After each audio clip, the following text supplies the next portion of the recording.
Ba, ba, ba, Oh, no. No. Playoff. Do. ba, ba, ba, ba, ba. Do. Ba, ba, ba, ba, ba, ba, ba. Three guys and a bear. Ready for the playoffs. And here's Coach Crandall. Nice. Playoffs. I went for a slightly lower tone because it's the end of the regular season. It's all over. Yeah, it's a little like that. somber. Yeah. It's over for some of us. Really, remarkably, just Rob. not all of us. Somehow. Yeah. No, I actually, only half of us, surprisingly. Yeah. Well, including Sinvicta, over half of the shows. That's That's true. If we include That's a Sinvicta. great point, actually. Yeah. I don't really know how, but here we are. Yep. With, 2/3 of us uneliminated. Yeah. It's pretty Soon insane. to be all, but like there's at least this moment. Yeah. Mm-hmm. Yeah, no, I mean, and it took a while. I mean, I was eliminated in game one. That's true. He was. That's true. Much like every Jets season, over before it started. Yep. Yeah, to be fair, you might have even been eliminated like week 0. Like, I agree. No, actually, we're probably eliminated week 0 next season as well. I don't know if you've been eliminated from next season already. I just got the news actually. Yeah, I'm pretty sure that's Well, we're gonna go into the new. 3 weeks ago, you were eliminated from next season. Well, we're gonna get into the news section, but there is something related to my QB now. I don't know if you've. Yes. Yeah. I did see some of that. Still fighting with Jimmy Kimmel. Yep. Yeah, Man, imagine having that guy as your quarterback. That's gotta suck. Kill me. And by the way, I want to point this out. Sorry, we didn't do the intro yet, but before the podcast, these guys mentioned to me that Jim Harbaugh might be coming out of college this year. Oh, well, unfortunately, the Jets, we already got our coach situation figured out, Jim. It's sorted, Rob. Don't worry about that. That's fine. But we did have some coach firings. So it happened. Yep. Starting with Arthur Smith, who got fired at midnight on Sunday. Right. 12:01. Yep. Mm-hmm. And that one was pretty much you saw it coming. They were not going to bring back Arthur Smith. Yeah. I don't think he's a good head coach. Maybe he's a good offensive coordinator, but I don't even know about that at this point. I just want to point out, you remember at the beginning of the season when like all of the sports news media was all like, the Falcons are winning this division this season. Yep. To be fair, they got close. And I remember talking mad shit about that. I mean, they really had a quarterback. Like there was their competition was really kind of the foundation for that argument. It's like they're going to win by default. There's not much else that can happen. Well, but people were shut up somehow. Yeah, that's true. But people were pretty high on the Falcons for some reason, which I didn't really get personally. It was I thought they were going to take another step, and then the quarterback really was the big issue. That, and I think they'd have some bad play calling, like not using Bijan Robinson more for some reason. They were giving him the workhorse load at the beginning of the year, and then just like stopped. Yeah, all of a sudden, for no reason really. So he's gone. Not Bijan Robinson, but Arthur Smith. Yeah, he's dead now. Sorry. Then the Washington Commanders fire Ron Rivera. Yeah, Riverboat Ron. Yep, back on the river again. Which that was guaranteed. Like they had to move on. They're how many years was he there? He's been there a while, actually. Was it 2 or 3? I think definitely 3. Ron Rivera. He started there in 2020. Okay. Yeah. So it was his 4th season. Yeah, so it was his 4th season, actually. And rebuild complete. Yeah, rebuild complete. There you go. Yep. Yep. Then we had the Panthers firing Scott Fitterer, their general manager, which I think is well warranted. Yep. considering. Yep. Hasn't really hit on many draft picks. Teams in shambles. They don't have their first rounder they should have. Pretty bad. Yep. Panthers bad. GM last year. I'll go all in on this deal. I believe in this kid. You can fire me next year if this fails. Jump cut. He's just like, wait, you mean other players on the team? Oh, jeez. And then how much do GMs get paid? Are they millionaires? Like 10 grand a year. $5. Yeah. And then the big confusing one, the Titans firing Mike Vrabel, which like I don't know why. He's good. Nobody knows why. He's made the playoffs. He like literally they finished the season by knocking the Jaguars out of the playoffs in like solid fashion with like Ryan Tannehill. Turn that franchise around a little bit. Yeah. Guys, Mike Vrabel, I gave you no quarterback. I took away your best wide receiver, and you still can't get me to the playoffs? Away with you. Can't even play on hard mode. Get out of here. The funniest part of this is they said the Titans believe trading Mike Vrabel was too complicated and would take too long. They wanted to move on quickly. So they're just like, we don't want assets. We're rebuilding, but we don't want any assets for that. That's too complicated. Like, what?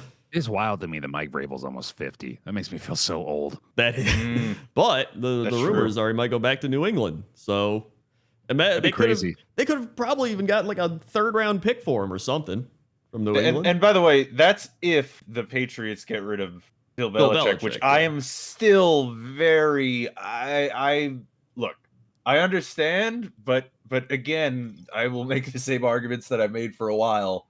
Like, man's had literally unheard of success, and he has two bad years. You know what I mean? I'm very much with you on that. Like, I was honestly surprised how quickly the Belichick's gotta go discourse began, seemingly out of nowhere. Like, I kind of assumed, just based on the fact that he's Bill Belichick, that he would just sort of be given free reign until when he decides he's done. But I don't think there's a lot of this coming from the higher ups in New England, by the way. I feel like the entirety of this conversation is coming from other places.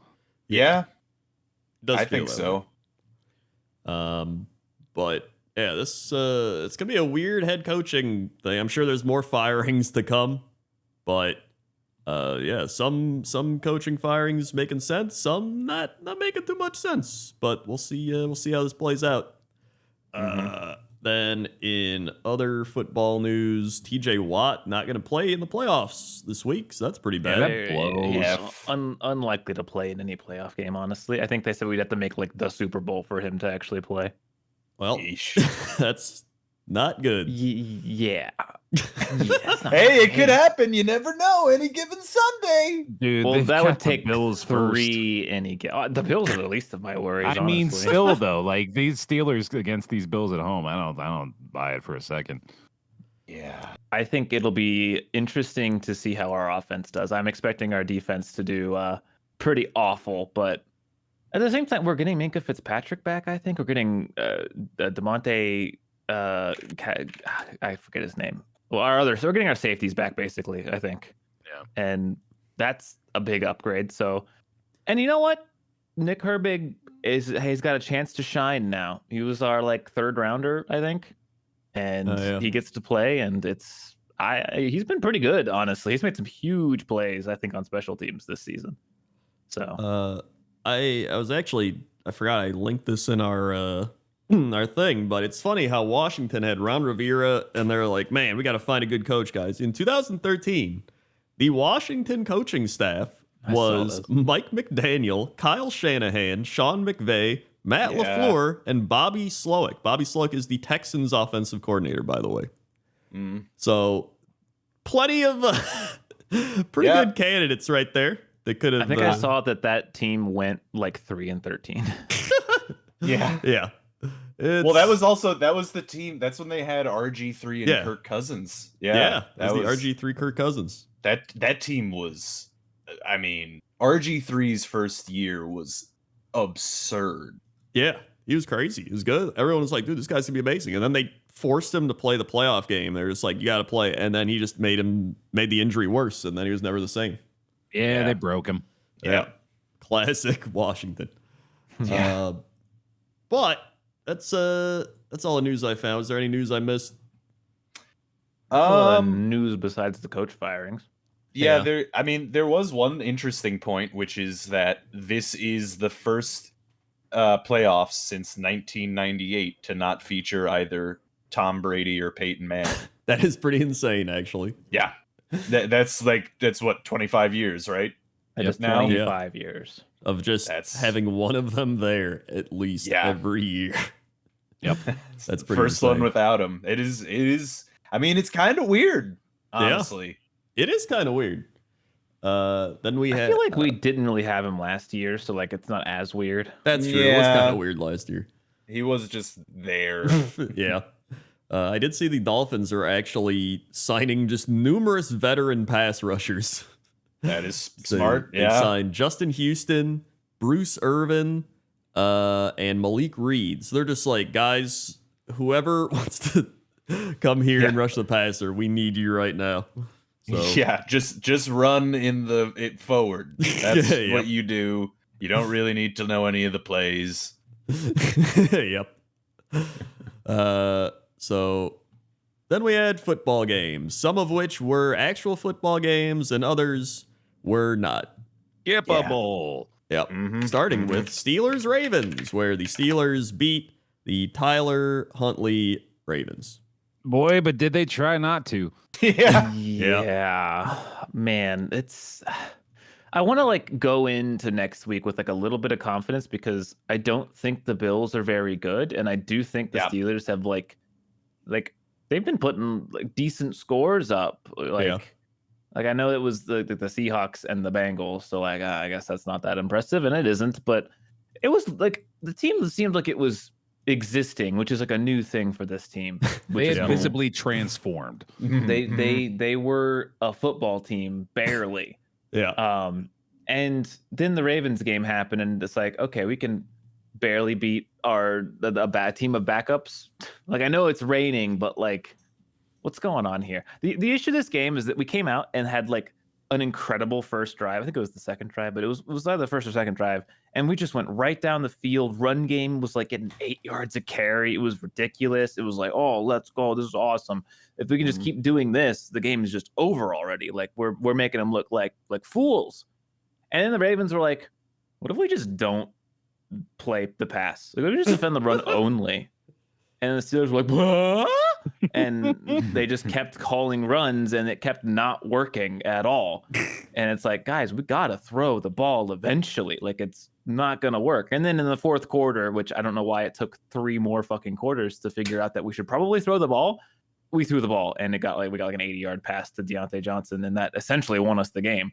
But again, like, I'm happy we're in the playoffs. It's going to be great. But like, this game made me want to die still, just because it was very frustrating to watch our coaches call the same. Like I was there and I was like, you can't run on this down, guys. Like it's 2nd and 10. They know that you're like afraid to pass because like Rudolph had just almost thrown an interception. So you cannot run the ball here. You have to throw. They ran the ball and we lost 3 yards. And it's like, bro, I'm Mr. McDummy stupid, doesn't know anything about football. And even I knew that you shouldn't run there. So stop it. Stop it. So it's just frustrating. But look, I mean, we have a team. We don't have TJ Watt, but that's bad. That's really bad. That's the worst, actually. I think of all the players that could be missing, that's the worst one. Yeah. But Buffalo has not been very good. So it's not like 2 years ago, the Steelers made the playoffs and we went to go face the actually good Kansas City Chiefs. Yep. Yeah. And I was like, this game isn't even going to be worth watching. Like, it's a playoff game that I don't care about. It was not worth watching. We were going to get smushed, and then we got fucking smushed. It was like 100% chance. It wasn't like, well, maybe. No, it was like, it's the end of the road. My season is over. This feels a little different. Now I'm like, okay, we're probably going to get smushed, but probably is not definitely. So, we went from like 100% to like 70-ish, Yeah. So, game's watchable, maybe. Well, call me when we're like 1.5 quarters in. I'll tell you if it's still watchable. But yeah. I mean, this game was 7-7 at the half, so it was. It was like raining and stuff too. So it was extremely rainy and extremely cold. It was like a horrible game to play in. But Mason Rudolph, I mean, 18 for 20 is a great. Pretty good. That's 90% completion. Yeah, looking at the stat line, you'd be confused, but like half of that was one pass. Keep in mind, but also their passing game might as well have just been an extension of the run game, because I'm just like scrolling through the plays of the game, and it's like a 3-yard completion to Najee Harris, a 3-yard completion to the tight end. It's just tiny little rink-and-dink stuff all game long, which is not at all what they did against the Seahawks or their previous opponent. Like this, they all of a sudden. Didn't you say something about this? Like they always play down to the Ravens, or like they always play down to any opponent. Like I said that we are more likely to lose the game if they play their backups. Yeah, they just play worse. Be like it's like on purpose. Weird to see. Yeah, especially for a team that is obviously playing with their lives on the line. It doesn't make any sense, but they somehow squeaked by. It's also crazy to me that we are talking about this team being in the playoffs and actually having a chance against their playoff opponent, given how. Like, I don't mean to be like rude to you, but like you've been very negative about this team all year long. It's convinced me that they were bad. They are. I mean, they almost lost to a team of backups. They are bad. Like it's a bad team, but the players aren't bad. Like we have good players. We just, our quarterback situation's not great. And we just have an incredibly, and I don't even say bad coaching staff. It's just stubborn coaching staff. They refuse to do anything significantly like interesting ever, so they're very predictable. So the whole issue with Matt Canada wasn't necessarily that he was like just a terrible, and he was a terrible coach, but that wasn't like the biggest issue. The biggest issue was that he was predictable. Like it was obvious what he was going to do, and then that's what happened today. Or exactly, today, even though he's gone, we still have that issue. We're still predictable. Like. Well, your running backs coach is your OC now, right? So right, but I mean, our run game has been so much better since Matt Canada's. So like that's the one bright spot. It's just the guy who's calling the plays he's our quarterbacks coach, and he's also terrible. So that's the one thing is I think the running backs coach who's coordinating is doing a good job, but then the person calling the plays is just not calling great plays. I don't know. I mean, I would argue that this game was also pretty obvious nobody was going to pass deep because it's raining. So it's like it's more predictable. I guess, and the Ravens are playing bad. I mean, they probably would have passed more with Lamar, but with Huntley and backups, Yeah. I mean, like the weather does play a role, but like it doesn't eliminate, I guess, depending on the conditions. I don't know. I mean, looking at it though too now, like Tyler Huntley actually threw almost 30 times. So that's true too. So our defense is just porous. Like I said, we're finally getting our safeties back. We're still running on like the backups of backups of backups for linebackers. Like it's you hear like there's teams that have been really decimated by injury, like Cleveland and other teams, but like the Steelers defense has been decimated by injury this season. It's just you don't hear about it as much because the Steelers' offensive woes are so significant that you don't really care about what the defense is doing. When the offense is scoring 3 points a game, you're like, oh well, I mean, I don't really care. But we're in the playoffs, yay! And I think there's like I remember what that was like. I think the Steelers have like a 20 to 30% chance. It's not great, but it's I agree more with than a tiny amount. Yeah, because the Bills say about that. The Bills are a turnover machine, and the Steelers love creating turnovers. It's just. I do feel like the Bills are playing their best football right now. I don't think that's true at all. Like this year. I wouldn't say that either. I don't think that's true. They were looking really good a few weeks ago. I'd say the year they lost to the Chiefs in the playoffs, they're playing their best football. No, I'm talking about like this season. He's saying this season. Yeah. Best that they've gotten to. The only reason I disagree is because like they were playing against a very injured Miami team, and they barely squeaked out of there with a win.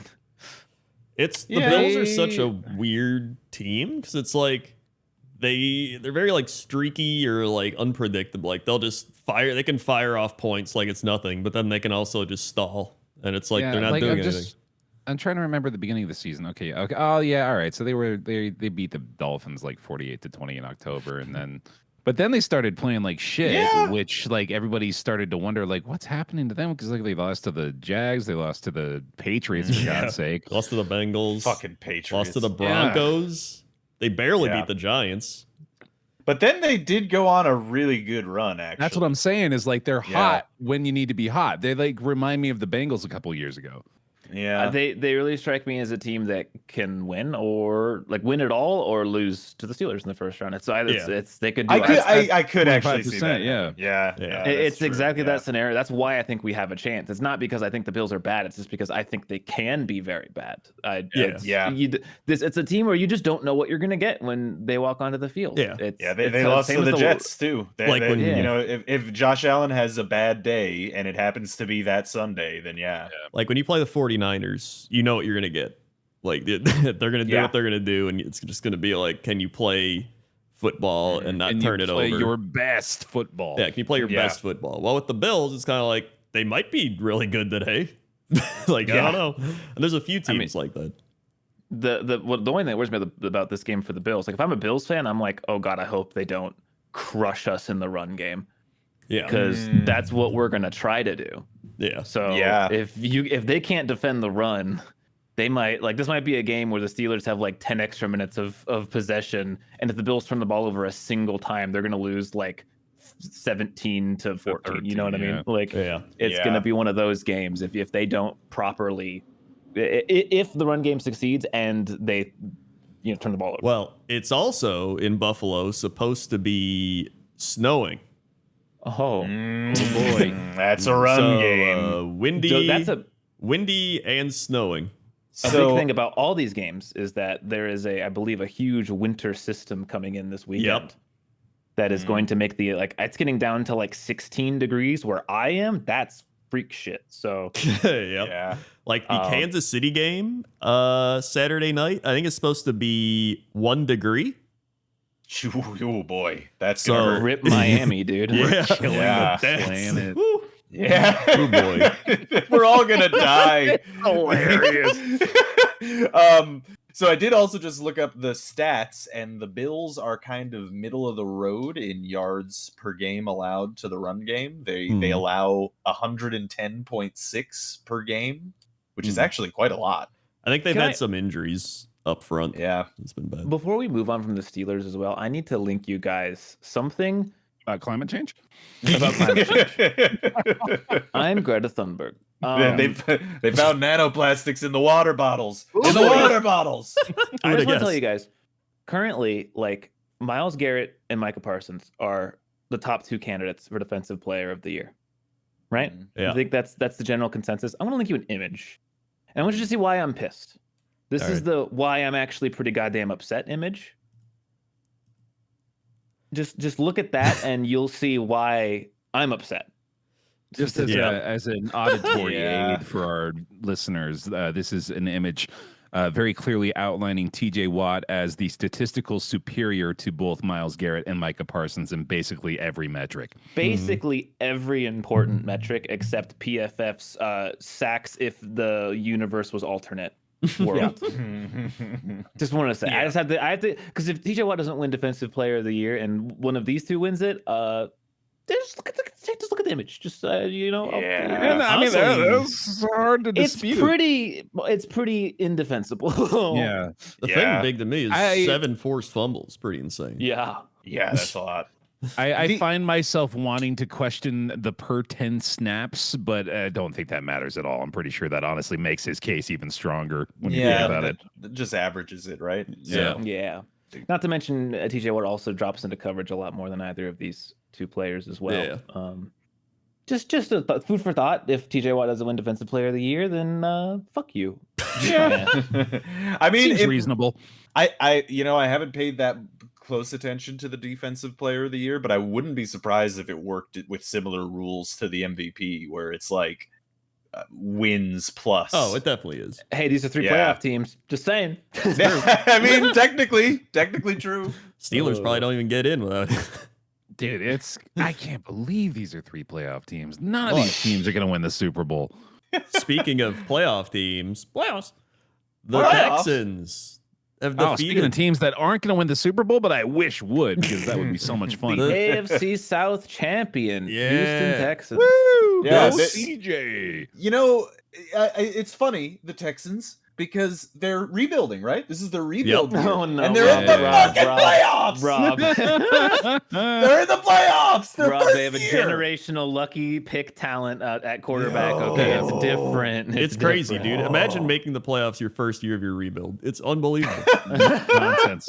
I will say, though, not that I want to put this curse or evil on CJ Stroud, but I mean, again, 3 years, man. You never know what happens year 2. It's true. But it's very good so far. I have loved this kid since like week 4, man. Like looks different. He is just really does. built for it. He's got everything you're looking for. He's got first of all, his stats are how insane. tall is he? That's what I wanted to look at. He's 6'3". Yeah. He's not handsome. He's got all the girls. All the guys want to be in. No, he's just got that command. You know, like we've talked about this a lot this year, but it's like we talked about it with Brock Purdy when we were first seeing him. It's just like, you know it when you see it. When the guy just like, he has that few seconds after the snap where, like, instead of like looking finicky or panicky or really just trying to figure it out, he knows what's going on. He knows his first read. He knows where he's going afterward, and he knows what's going to happen after that. He's got to back up to the backup, and this dude's not going to need a backup because he's the shit. He genuinely like gets shit done too. That's to me, like, having a quarterback that's like, I mean, I'm gonna shit on Brock Purdy again because it's just the podcast. It's just what fun, I do. apparently. Yeah.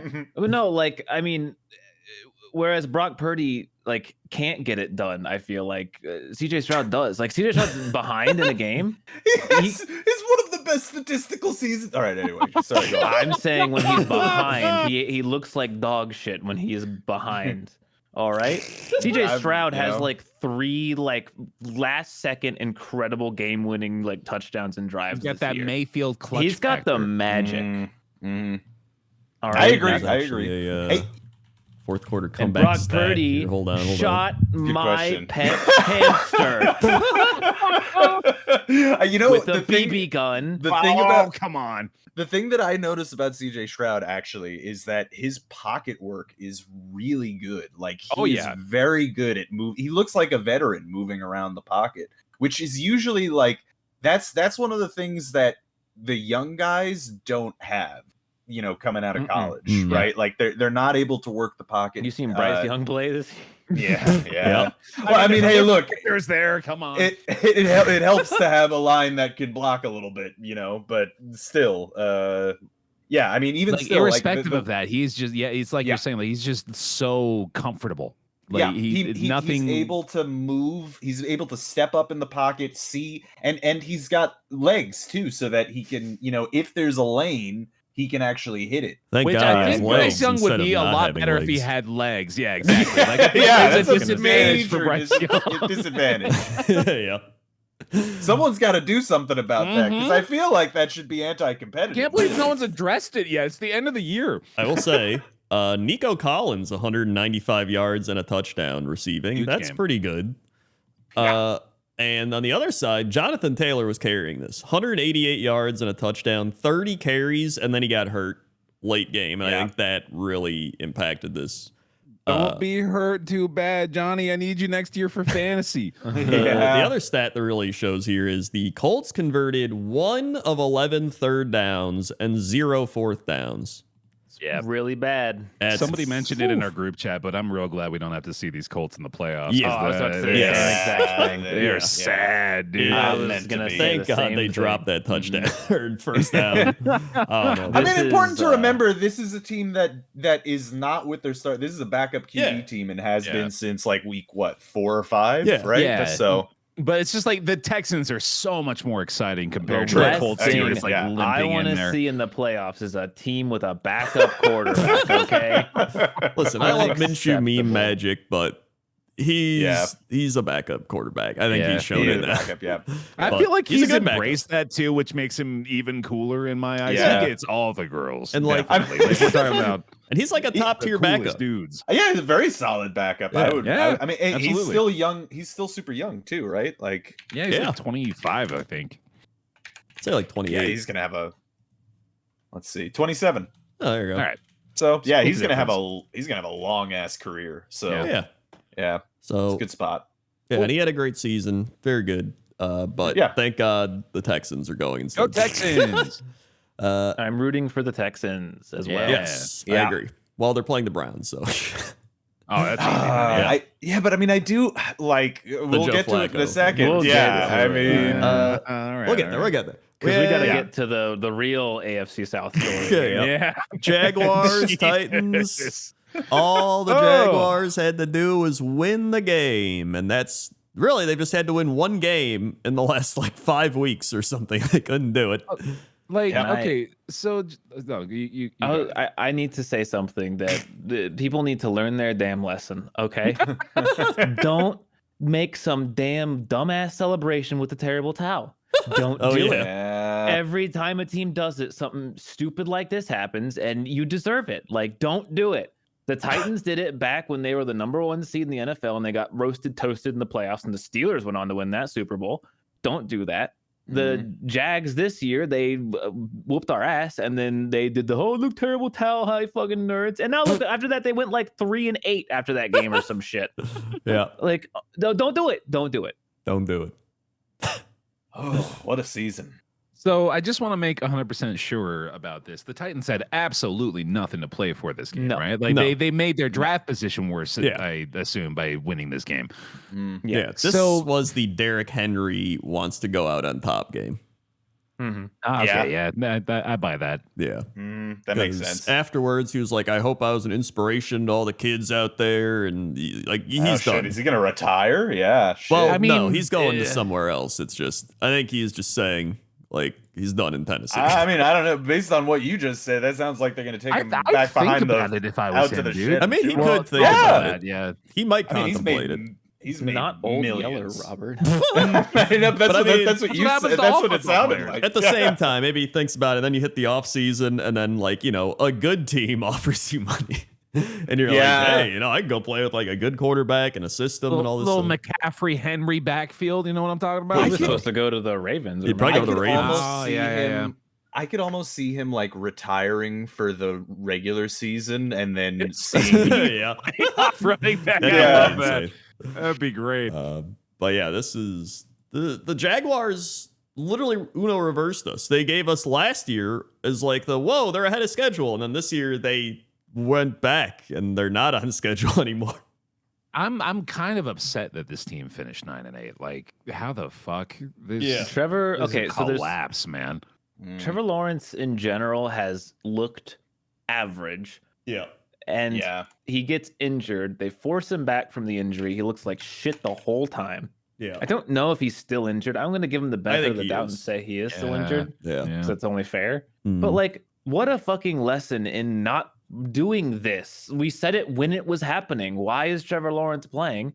And then here you are. You fucked your whole season, and you maybe permanently damaged Trevor Lawrence from here on out. Yeah, we're just talking about RG3, dude. Like, we've seen a goddamn repeat here. Don't rush quarterbacks back from injury, okay? You needed to win one game, all right? And just don't. It's so annoying. So I agree with all of your points, but I do want to just point. Well, it's not actually even a but to your point. It's more. Show me your butt. I'll show my butt all I want.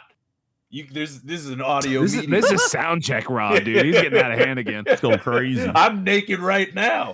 Got nipple clamps on and everything. All right, but my point is, my point is, if you take a look at T-Law's 3-year career right now, which I will link here. Yep. Oh, yep. Currently looking. It's not looking that great, to be honest. That's still the 3-year window, though. I still scrap that first year because of Urban Meyer. The 3. Well, that's what I'm saying. This is 3 years now, and but Urban now Meyer. We give us year 4 is when we're like, okay, if he's not good, but he was game injured. 1. Also, he was injured. He was injured. Yeah, I think you scrap year 1 because Urban Meyer, and then year 2 and 3, like he's not terrible. It's like he's not terrible, serviceable. Yeah, but I mean, I think it's, and maybe this is unfair to him, but the talk about him coming out of college was Peyton Manning. Yeah. This is next level generational talent.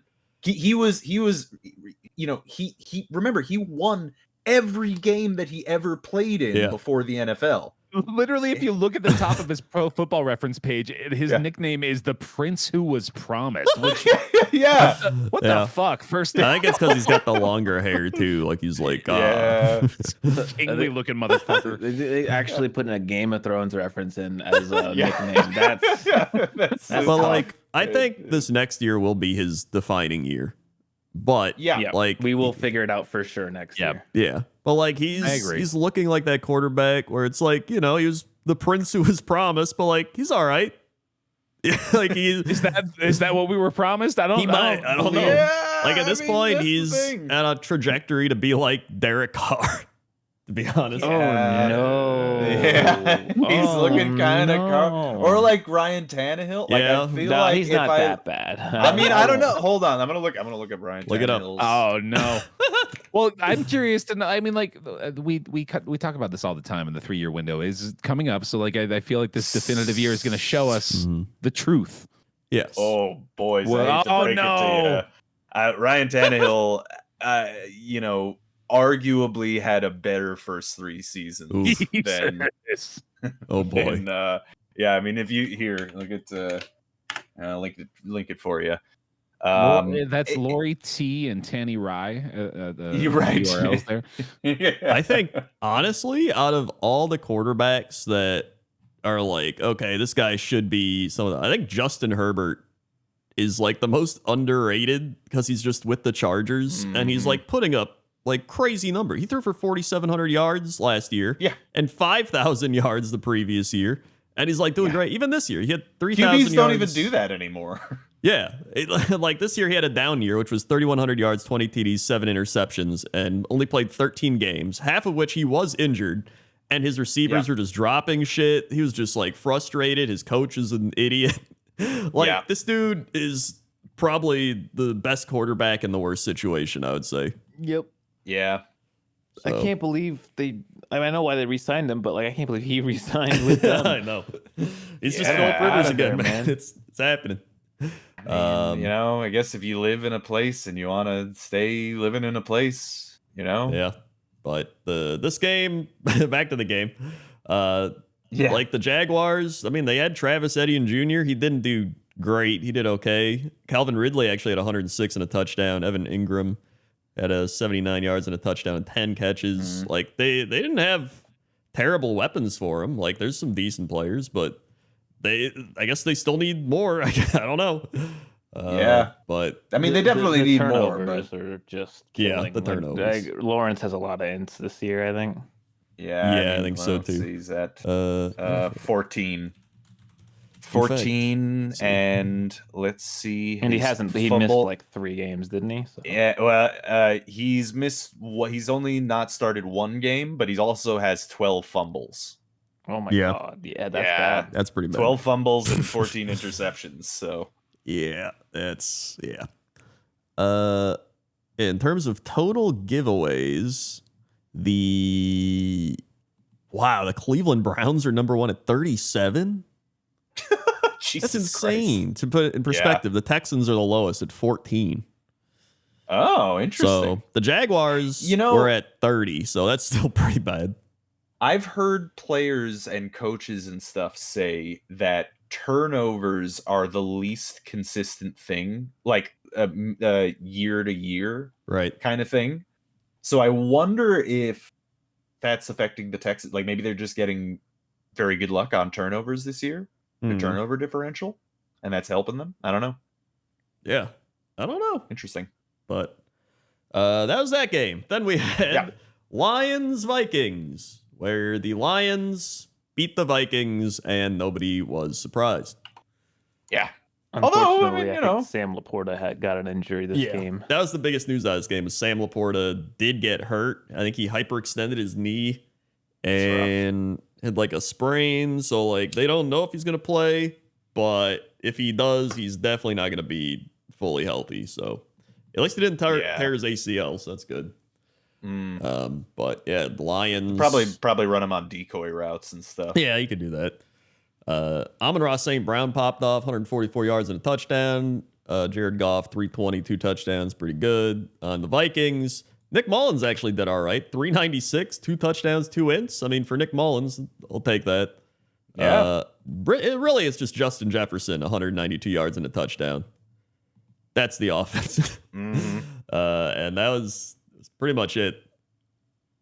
Yo, I want to take a moment to say that Jared Goff, if we're talking like stats wise, if he continues his career as he has been since his rookie year and he gets like a ring at some point, maybe this year, he's a Hall of Famer. Like already, like if you look at him right now, he's already got like 30,000 yards. There's that's like that puts you in top like 50, I think. Of it is actually pretty insane, yeah. Yeah, like that's and he's still like what, like a 31 or something, 32 maybe. I don't even know if he's 30 yet. Yeah, let's see. 29. Wow. Yeah, I mean, like if he keeps putting up these kind of volume numbers, and he's been pretty consistently doing that his entire career, and he gets a ring. I mean, this is it's funny because I mean, I think I feel like the image of Jared Goff is like doofy Ryan Gosling, you know, and he's not. And people think of him as not super good, but I mean, I don't know, man. Like he's putting together quite a career if you look at it holistically right now. He really is. In fact, everybody's talking about the like Stafford versus the Lions thing, but this is also Goff versus the Rams again, right? Like nobody's bringing that one. Yeah, it's a back and forth for sure. Yeah, it's a back and forth. So it's actually another angle because I keep seeing that. It's like Stafford and the Lions. Here you go, but it is Goff and the Rams again. So yeah, I mean, I guess it's just because Stafford has a ring now, so Goff needs to get his own to get mentioned. So yeah, the Lions beat the Vikings, and that happened. Then we had the Saints crush the Atlanta Falcons. This game was actually tied at halftime, and then that was that. After that, it just fell apart. Arthur Smith yelled at Dennis Allen, the Saints coach, because they did a fake kneel down at the end of the game and then threw a touchdown with, I think, Jameis Winston or something. It was, I think they were trying to give Williams a running touchdown. Yeah. Jamal Williams. Yeah. And so Arthur Smith at the end was like, hey, fuck you, idiot. He's like pissed off. So yeah, but the Falcons are bad and they need help. And they fired their coach. And they fired their coach. Justin Fields could be Atlanta Falcon. Who knows? I think I would be seeing that. Yeah. Be interesting. And then meanwhile, the Saints have like $8 billion over the cap, and they're going to need to do something about that. Woohoo. Yeah. Then we had game of the week, Jets Patriots 17-3. The Jets win a meaningless game to break their Patriot loss streak, though, I believe. Yeah, that is actually true. It is. I don't remember how far back it goes. Several years, I think. Yeah. But they did technically break their loss streak against the Patriots. This game was horrible for 3 quarters, and then the Jets scored. Yeah, no, it was still pretty bad. I mean, like the game was just really. It was a snow game. And that's about it. Yeah, no, it's just Breece Hall. Bad. It's just sad. Breece Hall is great. I mean, actually, really great. He had like 37 carries. Yeah, I mean, that's insane. Dude, well, I mean, first of all, snow game, but second of all, like, it's just Breece Hall is a fucking, like, this guy is an actual monster running back. He might be, he's straight up, I think, one of the best running backs in the league right now. 100%. And even though, but he didn't finish the year with 1,000 yards on the ground. Interestingly. Yeah. He's 4 short. So, yep. Because the Jets mathematician apparently got it wrong or something. That's what they said. Really? Yep. It was an actual thing. They said the mathematician got it wrong. But reading more into it, it wasn't just like plus 4,000. I got it wrong. It was like the snow and everything. And they thought one play he would have gotten rush yards, but it was like some other like statistic. I don't know. They just messed it up somehow. And then he didn't get his 1,000. Yeah, that is unfortunate. But I mean, you know, if you look at his yards per attempt, it's 4.5 yards per attempt, and so I mean, if we had run him more, like for instance, if we were not constantly playing from behind at all times, then he would have. I mean, he would have had an even better year. And if we had a more stable QB situation, I mean, he can catch too. Like he can really catch. So I mean, yeah, I am excited for the future of Breece Hall.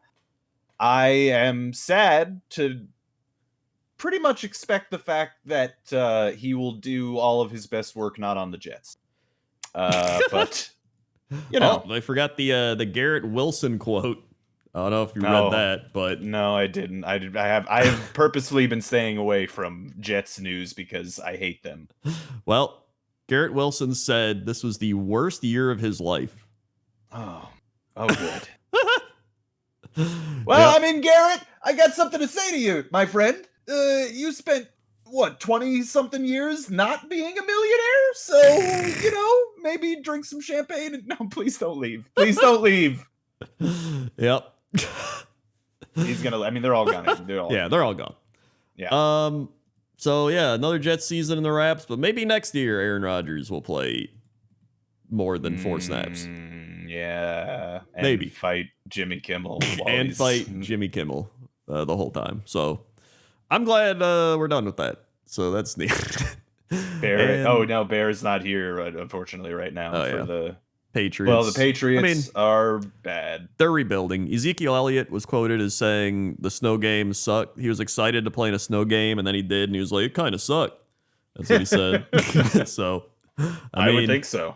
Yeah, he did all right. 54 yards, 13 carries. I mean, the Patriots they're going to rebuild. Like, they're blowing it up. I can't see them not rebuilding at this point. I don't know what they'd be doing otherwise. They're getting the 3rd pick in the draft. You probably take a quarterback, and then you go from there. So we'll see. That's what I am thinking, though, is like if they are going to. This is why I think there's some teeth behind the idea of firing Belichick, right? Because if you're gonna do that, like if you're gonna eventually do that, or Bill Belichick's gonna retire in 3 years or something, right? Do you want this organization, this team, to be the ones that draft your high-rated, your high-ranked QB, or do you want to start it all over? Which I think, Mike Vrabel getting fired actually speeds this up as well. Like, if they're going to fire Belichick, it's going to be soon, because they clearly would want Mike Vrabel. Yeah, maybe. Or Jim Harbaugh, if that's an option. I heard that Harbaugh would be... There's like a few other teams, but I think the Patriots were on the list of Harbaugh locations. From what I saw. Yeah, I don't know if he would want to. Yeah. NFL location. Let's see. I think the Raiders were the top one for where they'd want him. Raiders, Chargers, Bears, since he used to play for the Bears, but they might not even fire their coach. And then probably Falcons, Commanders, but like I think it's probably Raiders. Chargers, and then maybe Patriots, but I still think it's a hard act to follow. Yeah, the Patriots. I think Vrabel played for the Patriots, right? Like, there's a connection there. He's obviously liked by a lot of people, so and he's a good coach, so like it makes sense that they would do that. So like I feel like if you're moving on from Belichick, at least with Vrabel, you have a guy. It's like he's a good, proven coach, and people like him because he used to play for the team, right? Yeah. So it makes it easier to move on to. So yeah. Yeah. Then we had Buccaneers, Panthers. The Buccaneers kicked 3 field goals and won the game 9-0. Incredible. The end. Yeah, that was it. It really is. But hey, the Bucs got into the playoffs. They got into the playoffs. So. And it's just funny because one of our hosts is not here because this team was going to be very bad. And I am still now pulling for the Bucs to take it all the way. It would be so funny. It would be pretty funny. God, that would be so funny. We'll see how they do. Baker Mayfield playoff time. Yeah, baby. And then first time since his rookie year, right? I think so, yeah. So that's kind of fun, actually. Yeah. Then we had Bengals-Browns playing a meaningless game between Jeff Driscoll and Jake Browning, where the Bengals won. Yep. Cool. Yeah. They sat the Elite Dragon because they knew how powerful he was. They knew. Plus, it didn't matter if they won or lost. Yeah. And then we got to the Packers. Woo! Barely. You did it. Barely. You made it. Yep. So we made it in. A solid performance. The defense actually played pretty well, surprisingly. We got to Justin Fields quite a bit, sacked him 5 times. Aaron Jones is good at football. I've been saying this for, I think, 5 years, and he's still good. 111 rushing yards, including the game-winning dagger first down, essentially. Nice. This was Jordan Love's most efficient game as a starter, I would say. And he's just, Jordan Love's just balling out. I think over the last, he's really good, and it's bullshit. It is kind of bullshit, actually. Wait, okay, what was your record last year? 8-9, because we lost the final game with Aaron Rodgers. So I remember I've said this, I think 2 or 3 times during the season, that I said, I don't think that you're going to lose your Hall of Fame QB and end with a better record. And what do you know? You did. That's amazing to me, frankly, that actually happened. Yeah, it's kind of insane. And here's the thing. A lot of people are surprised. They're just like, how does this happen? It can't. And there are actual like things that make it easier to believe. One is our quarterback coach, Tom Clements, who coached up Brett Favre and Aaron Rodgers, is here. So clearly he knows how to make quarterbacks good. And he's like, apparently what they do is they go over everything and he's like, your footwork's bad, do this. And then Jordan Love writes it down and then he works on that the whole week. And so like they have a system and he's just like, you're doing this bad, you're doing this, your timing's off. And so you can literally just watch the entire season of how he improves. Like his footwork improves, like everything about him. His reads have improved. And the receivers also started catching the ball, which is nice. So it's important. That is very important. Over his last, I want to say 9 games, he's got 20 touchdowns and 1 interception. So that's pretty good. He's also number 2 in touchdowns at 32 behind only Dak Prescott with 36 for Dak Prescott. Yeah. He also finished number 7 in passing yards behind only Patrick Mahomes, Brock Purdy, Josh Allen, Dak Prescott, Jared Goff, and Tua. And 1 ahead of CJ Stroud, who probably would have passed him had he played the 2 games he missed, to be fair. Yeah. But still, I mean, he's top 10 in passing yards. So I'm happy about that. Yeah. The biggest thing is, you were even mentioning it earlier with CJ Stroud, how he's calm, he's collected, like he moves well in the pocket. Like that is also what Jordan Love does. Like he doesn't panic. I agree.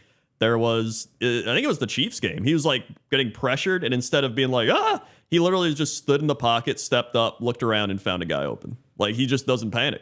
And like he's making these off-balance throws. Some of these throws he makes are insane. Like this game, he only had 2 touchdowns. He should have had 4. One of them was dropped in the end zone. It was like an amazing cross-the-field pass. And then the other one was like, I don't know what the NFL rules of catch anymore, to be honest. He had control and it was against his leg, but then they ruled it a touchdown, and then they looked at it and they overturned it, even though I don't know. It didn't matter. Whatever. This game it was also just the Bears losing their 10th in a row to the Packers. So the Packers just have a formula now that is going to be difficult to beat, where they get a quarterback in the draft that shows promise, have them back up a legendary Hall of Fame quarterback for 3 years, under the the coaching of the legendary quarterbacks coach, and then they just spit out a new Hall of Famer. Yeah. You also have to keep your same coach. That's another big thing, right? Like, you do have to keep the coach that allow him to drink from the fountain of youth, and therefore continue your franchise's success into eternity. Like, think of even Trevor Lawrence, we were mentioning earlier. Like, Lawrence had Urban Meyer, then he has Doug Peterson running a new system. Like, all these things are moving around. Like, Jordan Love sat there with the same system, and they were just like, you're not playing, learn the system. And that's like all he did for like 2 years. And then on top of that, you're watching Aaron Rodgers play, who's clearly giving you tips and stuff throughout your entire time sitting there because, you're going to learn something. And he even mentioned just seeing his methodology. Watching that. He mentioned that he got interviewed and he was like, when I watched Aaron prepare for every game, I was like, wow, this guy is like insanely consistent. And he's like, I learned how consistent you have to be, like game in and game out, and like doing the same things every week and all the little like tiny things. And clearly it's coming along now. And like people are writing this guy off early in the season, like, oh, he sat for 3 years, he's supposed to be good. But it's like, you have to play the games. Like, you don't learn without playing the games. And clearly, like, the game's slowing down for him now. Like, he's making better reads, better choices, and, like, it's showing up. And plus, our wide receiver core is kind of insane. I don't know how they did it, but for years of us being like, please, draft a receiver. This is insane. Please get Aaron Rodgers help. For some reason, they just, like, loaded up this year. Like, Jaden Reed, I think, is our number 1 receiver. Then we have Christian Watson, who I still think is good. I don't think he's, like, insane, but, like, he's still very good when he's healthy. Bo Melton just showed up out of nowhere from the Seattle practice squad, and the dude's just like balling out every week now. Dontavian Wicks, I think, is our number 2, who's like also insane, a 5th rounder rookie. Tucker Kraft, the tight end's been playing fantastic. Aaron Jones being back obviously helps everything. And then Romeo Doubs is still here, my sleeper pick. And Malik Heath, like another random dude who's like this is insane. Like some of our number 2 and 3 guys could like go to other teams and be like number 1s at this point. Like we're just loaded up, and they're all in their first or second year. So that's why, like, even if we lost this game, I was like, you know what? We're set for the future. These guys are growing together. That's all I wanted the whole season, was to see the development. And I saw it. And now we have to go to the playoffs. So it's like, and you get to play the Dallas Cowboys. Yeah. And I'm going to tell you what. There's history there. There is history there. Aaron Rodgers has beaten them quite a few times in the playoffs recently. And in the 90s, they beat the Packers a bunch with Brett Favre. So it's going to be interesting. Dude, people are like, what if Jordan Love beats Dallas and then he goes to San Francisco, because we'd have to go to San Francisco, and he beats the 49ers, which is what Aaron Rodgers could never do. That would be insane. It's not going to happen. It's not all right. It's not going to happen. But I can dream. I mean, I'm at the point where like, I don't care if we even win this game. We could get blown out, and I'd be like, hey, you know what? We made it. We had fun. Like that's the thing, is they're playing with house money now. Like this is, we're not even supposed to be here yet, and here we are, like ready not to. Even supposed to be here. We're not supposed to be here. It's crazy. Like what a wild, wacky season. And now I think they can beat the Cowboys. I legit. I do so too. I do too. What's your percentage chance, Coach, that you think you'll beat the Cowboys? I'd say 35%. Oh, slightly higher. Okay. I think I was gonna say 40 actually. Whoa, look at that. Yeah. I think Aaron Jones is a big problem for them. He's already shown he's a problem for them. He's played well in the other Cowboy games, but the big thing is the play action. And I even watched some of the like talking ESPN heads and stuff talk about this. The Cowboys' biggest weakness on defense is play action. They want to get after the quarterback. And so when you run the ball against them, and then you set up the play action, you open the middle of the field, and you have someone like Jaden Reed, who's like mini Tyreek Hill at this point. Dude's just like always open, getting the ball. Like that's going to be big. Plus, another weakness of Dallas is they don't have a lot of secondary depth. And so our receiving core is very deep. So when you're throwing some random dude out there, like if you're playing like the Eagles who have 2 receivers, or like somebody like the Vikings who have 1 receiver, you're like, whatever, right? But when you're playing and there's like Bo Melton flying across the field, who the shit's this guy? And he's just like catching it, and Love can make the throws. Like I think it's gonna be a shootout. Like straight up, it's gonna be like 35-31. It's gonna be. It might be like that Seattle-Dallas game. I think that's what it's gonna be like. Forgotten about one thing though. Yep. And that's Joe Barry. That's why. That's why I said it's gonna be a shootout. Dallas is gonna score a lot of points too. Yeah, they can score a shitload of points. They can score a shitload of points. However, it might come down to who gets the ball last. It's gonna be like 41-38. I could see that, honestly. Yeah, I think it's gonna be a fun game. And honestly, like I said, I all the pressure's on Dallas. Like Dallas, this is their year.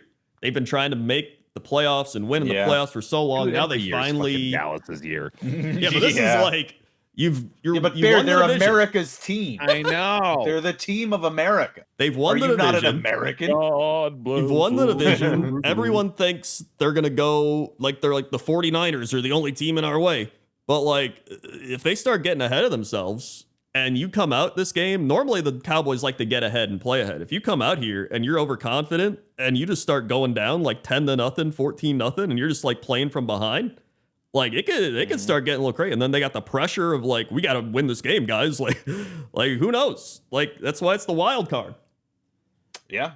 So you did remind me that if the Steelers win their game against Buffalo, they have to play the Ravens. Yep, that is kind of funny actually. And so in my head, I was thinking about this, and I was like, man, I don't need to win the Super Bowl, but it would be so nice if we could knock the Ravens out. That'd be so cool. But then I realized what I was asking. That would mean the Steelers would go to the AFC Championship game. Yeah. Like, I don't really need that, but I guess that's the only way we could realistically eliminate the Ravens is by going to the championship game. So, sure, man. Like, whatever. Yeah. So, I mean, same thing. Like, if the Packers beat the Cowboys, that's essentially a Super Bowl for me at this point. I mean, just being here is like a Super Bowl. I don't even care. Yeah. But that would be insane. Everybody. Yeah. I haven't been to the playoffs in 12 years. Yeah. Oh yeah, that's right. Sorry, Rob. Yeah. Speaking of the Cowboys, they beat the Commanders. Who cares? Yeah, this was. Is he singing Halo? I can't tell. I don't know. I'm praying to the football gods because I just want to say, you guys, the prophecy has been fulfilled. Oh, I get it. Yep. You're right. That's look. It's not magic if the Eagles just suck, though. But it is. That's exactly why the Eagles suck now. It's not their fault. They should have known that magic was they won too much too quickly. They were only set to put themselves on a losing streak because they should have known that there was no chance that they could win the division this year. It's just impossible. It's true. Yeah. Magical forces were at play, and there you go. Cowboys win. For the last 20 consecutive seasons, I there's think always longer. been a new winner of the NFC East. There was that one year the Eagles won 2 years in a row. I don't remember what year it was. That was Andy Reid, I think. Yeah, it might have been late 2000s. I think like 2007, 6. Hold on, I know I think it. Donovan McNabb, right? Let's check. Yeah, it is 2004 was the last time. Yeah, like 20 years ago. 20 years. It's just that was the year they beat the Packers because they got 4th and 26 converted on 4th in So, some things never change. Packer defense, everybody. That's a fun little trivia nugget. Yeah. Shout out to CeeDee Lamb. That dude balled out this year. He's insane. Like, here's the thing. I keep hoping for this game. Everyone's like, CeeDee Lamb. Like, we're used to covering Justin Jefferson. So maybe we just play some Jefferson-style defense on him, make the other guys, I mean, however, it's Joe Barry. So we're going to play like 20 yards off and he'll be fine. Barry. Honestly, a shootout would be more fun anyway. The Commanders got destroyed. Dak Prescott lit him up.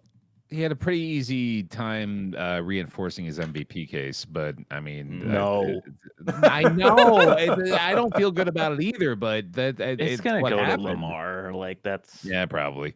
Yeah, I mean, I will say though, this is probably Dak's best statistical year. Looking at it right now, I think so. Yeah. He had a lot of playing the worst, easiest schedule of all time. Must be really fucking. And then recording a relatively underwhelming statistical season, regardless of that. Wow, MVP. He was barely better in 2021, where he put up pretty much the same numbers. He had 37 touchdowns, 10 picks, and this was 36 touchdowns, 9 picks. Yeah. About the same. Are you telling me that Dallas for more Cowboys yards, better facing the absolute might of the Giants, Jets, Cardinals, Patriots, Chargers, Rams without Stafford, Giants again, Panthers, Commanders, Seahawks. Okay, then they played but then they played the Bills and Dolphins and fucking lost both of those. Then they played the Lions and should have lost that one, but God himself, Brad Allen, decided to change that one. Like, oh, wow. And then the Commanders again. Legendary MVP season. All right. I actually think the Packers run a lot of similar plays to the Dolphins. I think Matt LaFleur has been taking play because we run Tyreek Hill plays, but with Jaden Reed, like they do a lot of motion, and the motion man goes into the play like while he's still running, so he gets the speed to run by everyone. We'll get to Packers Cowboys matchup. Look at that. Just reverse segued back to the Packers again. That was amazing. I know. Yeah. All right, this is the happiest I've been in like 2 years, maybe even longer than 2 years, 3 years. 2 years. But 2 years. I want to have a conversation because it is time now that the regular season has come to an end. I want to figure out who we think is the legitimate MVP of the league this year. Okay, that's good. That's a good one. Yeah. I still think it's Tyreek Hill. As much as I don't want to admit it, as much as he's a piece of shit, he is the difference maker for these Dolphins. Yeah. I think actually it's could agree with that. Extremely close between CMC and Hill. Both of them provide such insane value to their team that no other players like possibly provide. Yeah, like it's McCaffrey's the only player this year with over 2,000 all-purpose yards. That's nuts. Yeah. Like he's a Swiss Army knife, first of all. Like, and he like initially when I was talking about him, I sort of described him as like not extremely good at anything, but he's just like so versatile and like so able to just make shit happen at any given moment. But that's not entirely true. He's also just like fucking strong as hell. Like he has the ability to just run downhill and just bowl over guys. And I kind of like, I didn't initially see that in him, but the more that I watch these 49ers play, like the more that I see like, oh, he's just taking over. He's just doing whatever he wants. Yeah. Go on. I was going to say that I was favoring Hill for sure. I think Hill was like far and away, like even better than CMC, but then Hill got injured and he's been playing injured for like 3 weeks, 4 weeks. I mean, it's been a while now, which he's still doing good, even though he's injured, which is just ridiculous. Well, like I talked about it when it happened too, but like the fact that they are performing so much worse should reinforce his MVP case. The fact that they take such a noticeable downturn. No, for sure, but I don't think that like the MVP voters care about that. No, of course not. Yeah, but for our purposes, for our conversation, I will say, just looking at the receiving yards, CeeDee Lamb is actually right up there with Tyreek in that conversation too. Yeah, if it weren't for Tyreek, CeeDee Lamb would be all the rage in the offensive player of the year race. That's why I think CMC takes they're gonna give it to Lamar 100%. But I think they're gonna do a QB. Yeah. Well, I think CMC overall did the best the whole season and kept continuous success and value to his team. I agree. And I'm actually going to point out too, because I was curious about that. I was looking up yards from scrimmage, and CMC has the most, and Tyreek Hill is actually at number 3, and he's got him beat by almost 200 yards. Wow. So that's like, I mean, that's like 2 games. I mean, maybe 1 game for one of those players, but still like CMC is just going to get a lot more touches, to be fair. Like it's just the way his role I mean, is that's incorporated. True. But is there anyone we're missing as far as like, no, I think those are the 2 best players in the league in terms of value to their team. Oh, Jesus Christ. I'm looking at this now though, because I'm curious. And so you're right. CMC obviously beats him on total times touching the ball, right? He's got 272 attempts rushing, right? And to Tyreek Hill's is 6. However, Tyreek Hill has 171 receptions on the year. Yeah. That is, and that's like with limited usage in the last 4 weeks. Yeah, that is pretty insane, actually. That's what's funny to me, because like that we're having, I think, a realistic debate on these 2 incredible players who both deserve to win the award. But the media is like, is it Dak or Lamar? Who's the MVP? I mean, honestly, what did they do for their team? If you fuck off. If you put Tyreek Hill or Christian McCaffrey on like the Chiefs right now, like they're probably the 1 seed again. Oh yeah. Yeah, like 100%. Imagine Tyreek Hill on the Chiefs. They would win 2 Super Bowls. Yeah, like the fact that you can take a player, the most valuable player, and plug them into other teams and be like, oh yeah, they'd make this team way better. It's like, well, why aren't they MVP? Yeah, it's wild. I mean, I'll be honest, I don't think quarterbacks necessarily would do that as much in terms I don't think.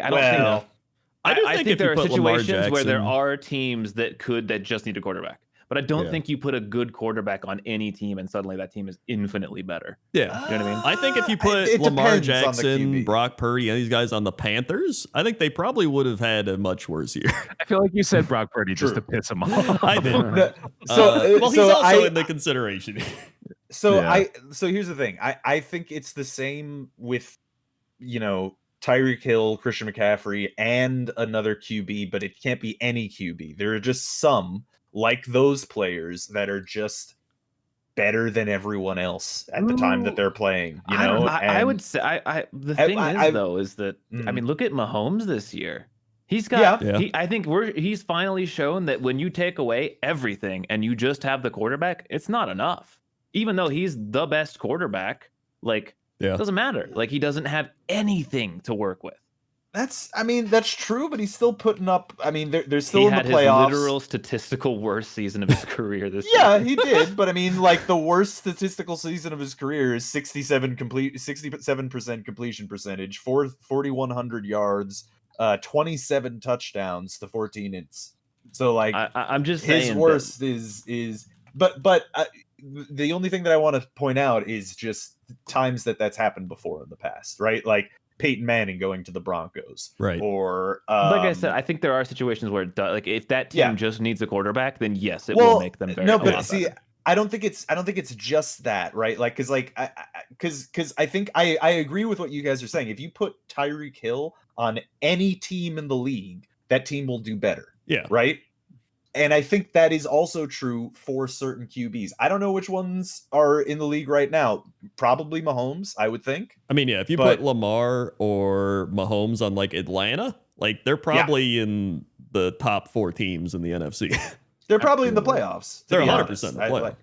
Yeah, I mean, don't discredit Andy Reid though, because I feel like I agree. I agree. To Arthur Smith wouldn't necessarily. That's true too. Yes. Yeah. Well, I didn't say they'd be the 1 seed. I said they'd be the top 4. Yeah. And also I would say year 1 Pat Mahomes. Yeah, sure. Maybe he's not the Pat Mahomes he is now, right? But right now, if he left the Chiefs and with his skill set that he has right now, he could go on any team to be good. I mean, some teams are just. I mean, if you swap Jordan Love and Justin Fields is probably a all-pro right now, and just Jordan Love's probably struggling out there on the Bears. A lot of it is development and the system and having coaching and all that. I think my main point is that I do think the quarterback is the most important position on the field. I think that's not arguable. But I think it's insanely overrated. I agree. How much more important it is than the rest of the positions. Not because it's worse, but rather the rest of the positions are so much more important than people give them credit for. Wide receivers, running backs, offensive linemen, especially the whole defense, every position in football, even down to fullback, man. These are all so important and vital to the team and that's what annoys me about the quarterback obsession, is that it just ignores every other position and treats them as if they're dispensable in every way. So and that pisses me off. Having all that said, what if I had to get you gun to your head right now? Who's your MVP for the year? CMC. My MVP, or who I think will win? Everybody. We should do a round of who do we think will actually be MVP. Lamar Jackson. Okay, yeah, let's do ours first, and then who we think is actually going to get it. So we'll start with Rob. Who do you think is going to get it, and then who is your MVP? That's tough. Okay, we'll come back to Rob. All right. Well, I have my CMC would be my. He's your MVP, but who do you think is going to win it? Yeah, I mean, to be honest, I think probably Dak. Yeah. All right. You're crazy. It's going to be Lamar. What do you think, Coach? I think that. I kind of think Brock Purdy might win. Really? Yeah. I still think he might. I still think he might, but that would you don't come to my house on that day. I will be in a mode where the nearest living human will be at risk of death. But I think if he had one more win, I think Lamar Jackson will win it. Okay, and then who's your MVP for the year? My MVP, I actually agree that it's Tyreek Hill, even though I hate him. Yeah. Yeah. That's 100% my choices as well. I think it's going to be those exact two. Yeah, like you can and see if we're doing how... defensive player of the year, TJ Watt. I mean, you can see Micah Parsons gonna win. Oh yeah. Oh yeah, probably Micah Parsons. What are you saying, Coach? I was saying you can see the difference in the Dolphins' offense when he's healthy and not healthy. 100%. And then remind me your picks again, Apollo. Oh, I said CMC. Lamar's gonna actually win though. You think Lamar's gonna win it? Okay. I think Lamar's gonna win because he's on like the best team and he has them. It's recency bias too. Like that is such a big issue as well. As everyone's gonna forget about the actual season as a whole, and these voters are gonna be like Lamar number 1 seed Ravens. Holy smokes! That's what MPV voters sound like. Yep, they do. Yeah, they sound like they're from the 60s. Talking into one of those canned microphones. We should also. So, offensive rookie of the year, I think we probably all agree. Oh, that's a tough one. Yeah. Do we know any? Are there any notable rookies? You could count Jordan Love as a rookie. Dude, Puka. Puka certainly. That's true. It's Puka or it's Stroud. There's no one else. It's Puka. Or Stroud. I mean, it's probably Stroud. It's gonna be Stroud, but Puka Nacua is the only one who even comes close. Yeah, I mean Puka is one of those storylines because he's like what 5th rounder or something, right? Like, he's down there, and he is just insane. He's like top 3 or some shit. I think. Yeah, I mean he's a monster. He went the fuck off this year. It was awesome. Yeah. The but defensive rookie of the year though, do we know have there been notable rookie defenders? I mean, my homer pick would be Joey Porter Jr., who is like. He's like top to rank among all corners. Do you imagine trading Chase Claypool for Joey Porter Jr.? It'd be insane. Let me find I had a stat the other day. I think I'll look at sports betting. The 2 top ones to win it are Jalen Carter on the Eagles, which makes sense. Yeah, and then Will Anderson of the Texans. Yeah, and then everybody else beyond that is a huge long shot. Yeah, interesting.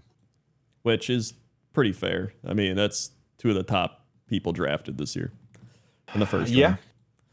All right. Yeah, I'm glad we got that knocked out in the Cowboys Commanders. Right, that's really important. The Commanders are trash, and we're starting a regular segment every week from now on during the regular season. We're never going to tell you wait when till next year. It's just going to be in the middle of a random game. Yeah. It's actually pretty insane because right now the top 3 picks are quarterbacks. They got Bears Caleb Williams, Washington Drake May, and Jaden Daniels to the Patriots. And then that means the Cardinals would get Marvin Harrison Jr., which is pretty insane for Kyler Murray, to be honest. Oh, yeah, that's fun. I like that. That is wild if we go QB. Has that ever happened? I think it must have. We've done well, I remember QB years, but and then QB somebody else QB, but I don't think I've ever seen a QB year. I'm looking. Oh, yep, 2021. We had Trevor Lawrence, Zach Wilson, Trey Lance. 1, 2, 3. Oh yeah. Oh, God damn it! Why was it that year? God, that's why I struck that one out of the mind. That was a rough year. Rough year. Fair enough. Yeah. Okay.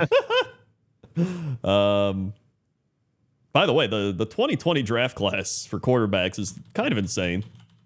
Looking back on remember the last Q? Yeah. Well. Oh, sorry. Yeah, you were talking about the 2020. Yeah, the 2020. They had Joe Burrow, Tua, Justin Herbert, Jesus Christ, Jordan Love, and the Jalen Hurts. Good thing the Jets didn't take a QB in that draft. Yeah, they didn't need any of those guys. Yeah, those are all just We waited for next year when literally none of the guys were good. Yep. Speaking of. So there's a close one too in the 2002 draft where we had a quarterback, defensive end quarterback with David Carr as the number 1 pick. Oh yeah, for the Texans. Mm-hmm. Speaking of things that don't matter, the Broncos Raiders also played a game. Oh man! Wow, just dagger, David Carr catching strays. Sorry, David, if you're listening.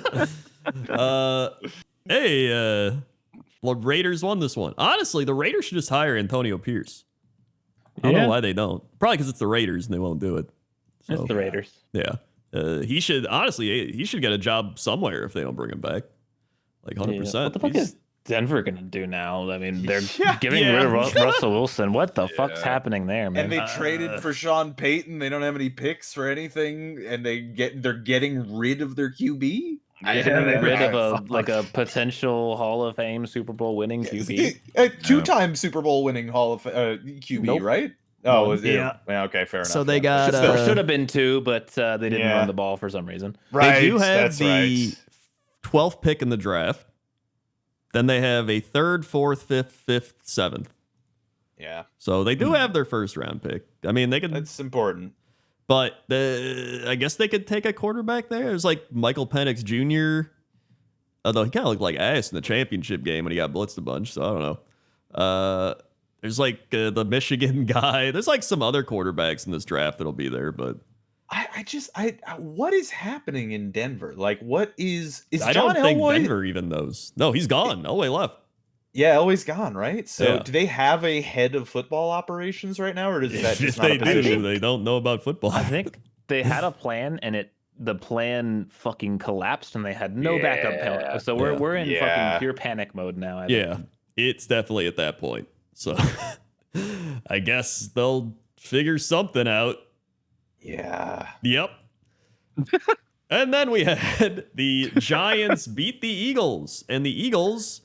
This was a nightmare game for the Eagles. They had Jalen Hurts got hurt, AJ Brown got hurt. They were just looking like sorry, ass. I missed my cue. My bad. The circle is closed. The evil is defeated. Rejoice. Go ahead, continue. The Eagles are maybe the least good team. Like they just feel like they're the worst team right now in the playoffs. Like they just haven't been winning. You know.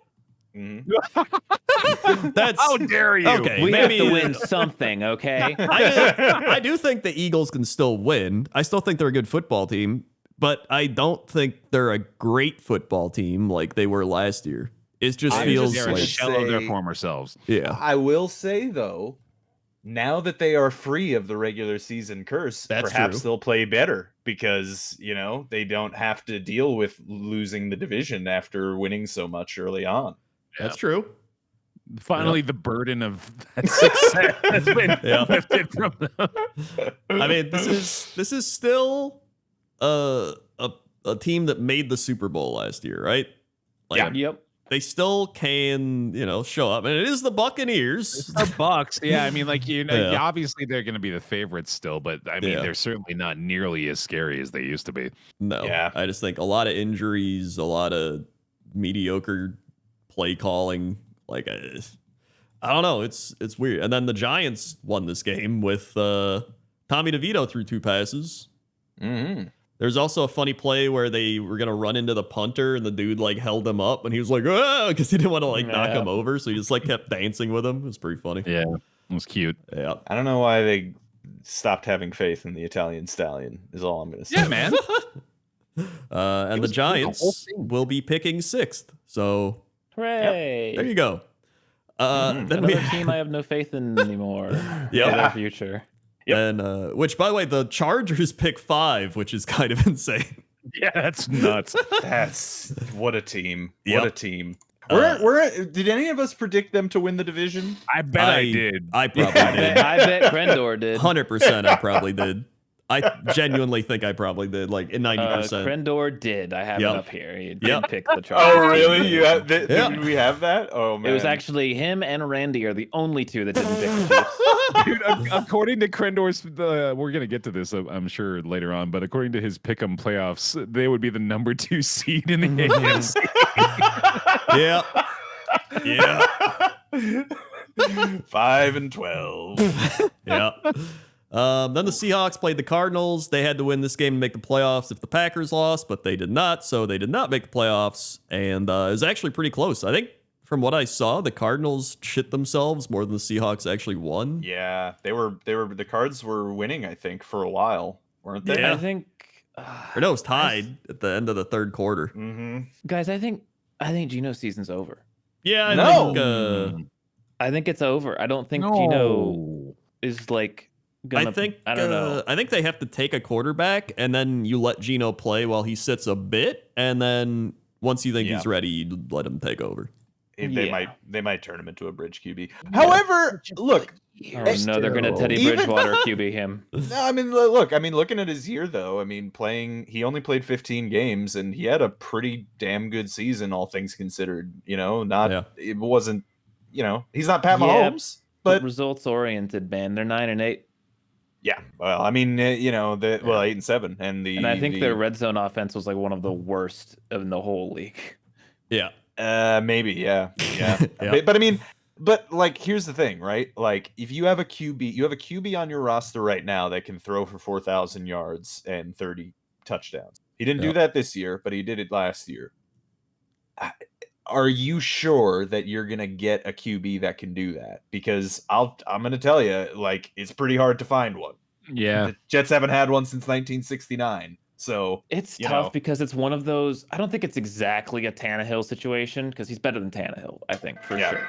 But sorry, it is that was the Jets no quarterback alarm. Yeah. You just booted an iMac from 2005. That's my, like. That's my phone ringtone. I haven't since I switched phones. I never switched it back to the Power Rangers thing. That's what I'm used to, yeah. I'm glad, honestly. I consulted the stat van, by the way. Seattle is 25th in red zone offense. Yeah, it's pretty bad. Which, when you have Tyler Lockett, DK Metcalf, and JSN, like, I feel like you should be higher up on that. It's not great. Like Kenneth Walker, who's also good. Yep. Like their offense is good. Like that's a problem. But I think he's close to a Tannehill issue where you're like, he's good, but is he good enough? Yeah. And like, do you want to be stuck with someone who's not quite good enough? Yeah, I mean, his play this year, I think, would certainly warrant them considering getting a QB to back him up, but I don't know if I honestly don't think that they even want to go first round with that. They probably don't go first round though. Yeah, because they got the 16th for one pick. One of those like second rounder, third rounder QBs, you know. And there seems like those are where the good ones are anyway. Well, like even looking at some of these, like there's Bo Nix from Oregon, projected second round, dude threw for 45 touchdowns, 3 interceptions. Pretty good. That's playing in like Oregon. Pretty too. Solid. Yeah. So like there's some guys there. There's JJ McCarthy from Michigan. Yeah. I could definitely see them going second or third round QB, but I don't I think he's still there, you know, for the foreseeable future. Yeah. I think he'll still be there. They're not gonna get rid of him. Yeah, I want to talk about the Cardinals though, because I'm super excited about Kyler Murray. Like, I know he's already well outside the jurisdiction window, but I still like believe that given the right tools, and it looks like he might be getting a pretty significant tool next year in the form of Marvin Harrison Jr. Like, this team is fun. Like, he's so much fun to watch. He just makes plays happen. He's so goddamn quick. Like, no one is like has a faster 0 to 60 on the field than Kyler Murray. Like, he just zips through people like it's nothing. Yeah. And plus, I'm really hoping that this team is going to compete. I think they will. I mean, Trey McBride, I was going to bring up, is the rookie tight end too. Yeah, right. Like he's been looking pretty good, and then they still having a tight end like that is hard to find. It's good. They also have James Conner still, who's like balling out. He does like 150 yards his last 2 games. Like each game, 150 yards, like 300. Like, just looking at their schedule this year, it feels like they could have maybe had like an impact at least in the playoff race if Kyler was playing all year. But yeah, you know, like they got the hand. It was a year that they were never going to do anything. Straight up, like we need to lose as much as possible year, and they knew that. And I think that kind of rubbed off on them, I think, mentally for most of the year. And I think the last couple of weeks they've been like, hey, you know what? We can like probably try out there. They are good. Yeah. You know, I will say though, at this point, should we be a bit concerned that Kyler has a bit of an injury history? Because the 3 years ago he played 14 games. Then the year before this year he played 11 games, and then this year he only played 8 games. So I mean, I would be concerned because clearly it's ACL, man. Like that's gonna it took a whole season and a half out of him. So it's all most of that's just one injury. Like true. But I mean, you know, like you can re-injure that, and it doesn't ever, you know, it hasn't can't move as well, even like Glow. Yeah, but he's moving fine this year. I think he's gonna be okay. True. They've already committed to him. They said verbally they're like, we're sticking with Kyler. Yeah, and I think you have to. Like he should. I mean, he's great. He's a great player. Yeah, but I have no ill will against Arizona, so I'd like to see what they do this draft and see what they go for. Yeah, I mean that's, by the way, another historically sad team. Yes. Which but they kind of deservedly so. The ownership sucks ass. Yeah, they have a bunch of draft picks. How many owners don't suck? That's true. Yeah, exactly. They're the Packers owners, because I am an owner. Yeah. That's true. Right. Yeah. We're all owners. We're all owners. God, that exists, actually. It is actually pretty great. People. It would be so nice if all the teams worked like that. Because by the way, that being the case is pretty much the only reason, and also the continued winning, is pretty much the only reason that a team in fucking nowhere, Wisconsin is still a team, and it wouldn't have been moved to a bigger market, because all the other teams get moved because they're owned by fucking billionaires. Yeah. And they've become famous for being a small market team at this point. So it's like exactly. Yeah. But even then, if they didn't get, numerous Hall of Fame quarterbacks, then they probably wouldn't be as big, and maybe they're like, but now there's quite a bit of history. Starting with new Hall of Fame quarterback. But the Cardinals do have 2 first-rounders, a second-rounder, 3 third-rounders, a 4th-rounder, 2 5th-rounders, a 6th-rounder, and 3 7th-rounders. They got a lot. Yeah, they're like the whole draft. So, they are. So actually, doubling back to the point that we were just talking about the Cards being very sad, because people probably don't know this, the Cards are one of the oldest football teams in the league. Yep. And they can trace their history back to 1898. Yep. They used to be the Chicago Cardinals. Yeah. And they have never won a championship in all of that time. By the way, that means including the stuff that they had before the Super Bowls, which started in, 1960? Yeah. Right? So they had 60 years of never winning a championship before the Super Bowl started, and then another 60, basically. Yeah. I'm just imagining sad Keanu meme, but it's Larry Fitzgerald. Yeah. I feel bad for Larry Fitzgerald. Hey, we had to win that one, man. Like that's true. Yeah. Rip in peace. Then we had Rams 49ers, speaking of AFC West, and this was Carson Wentz versus Sam Darnold.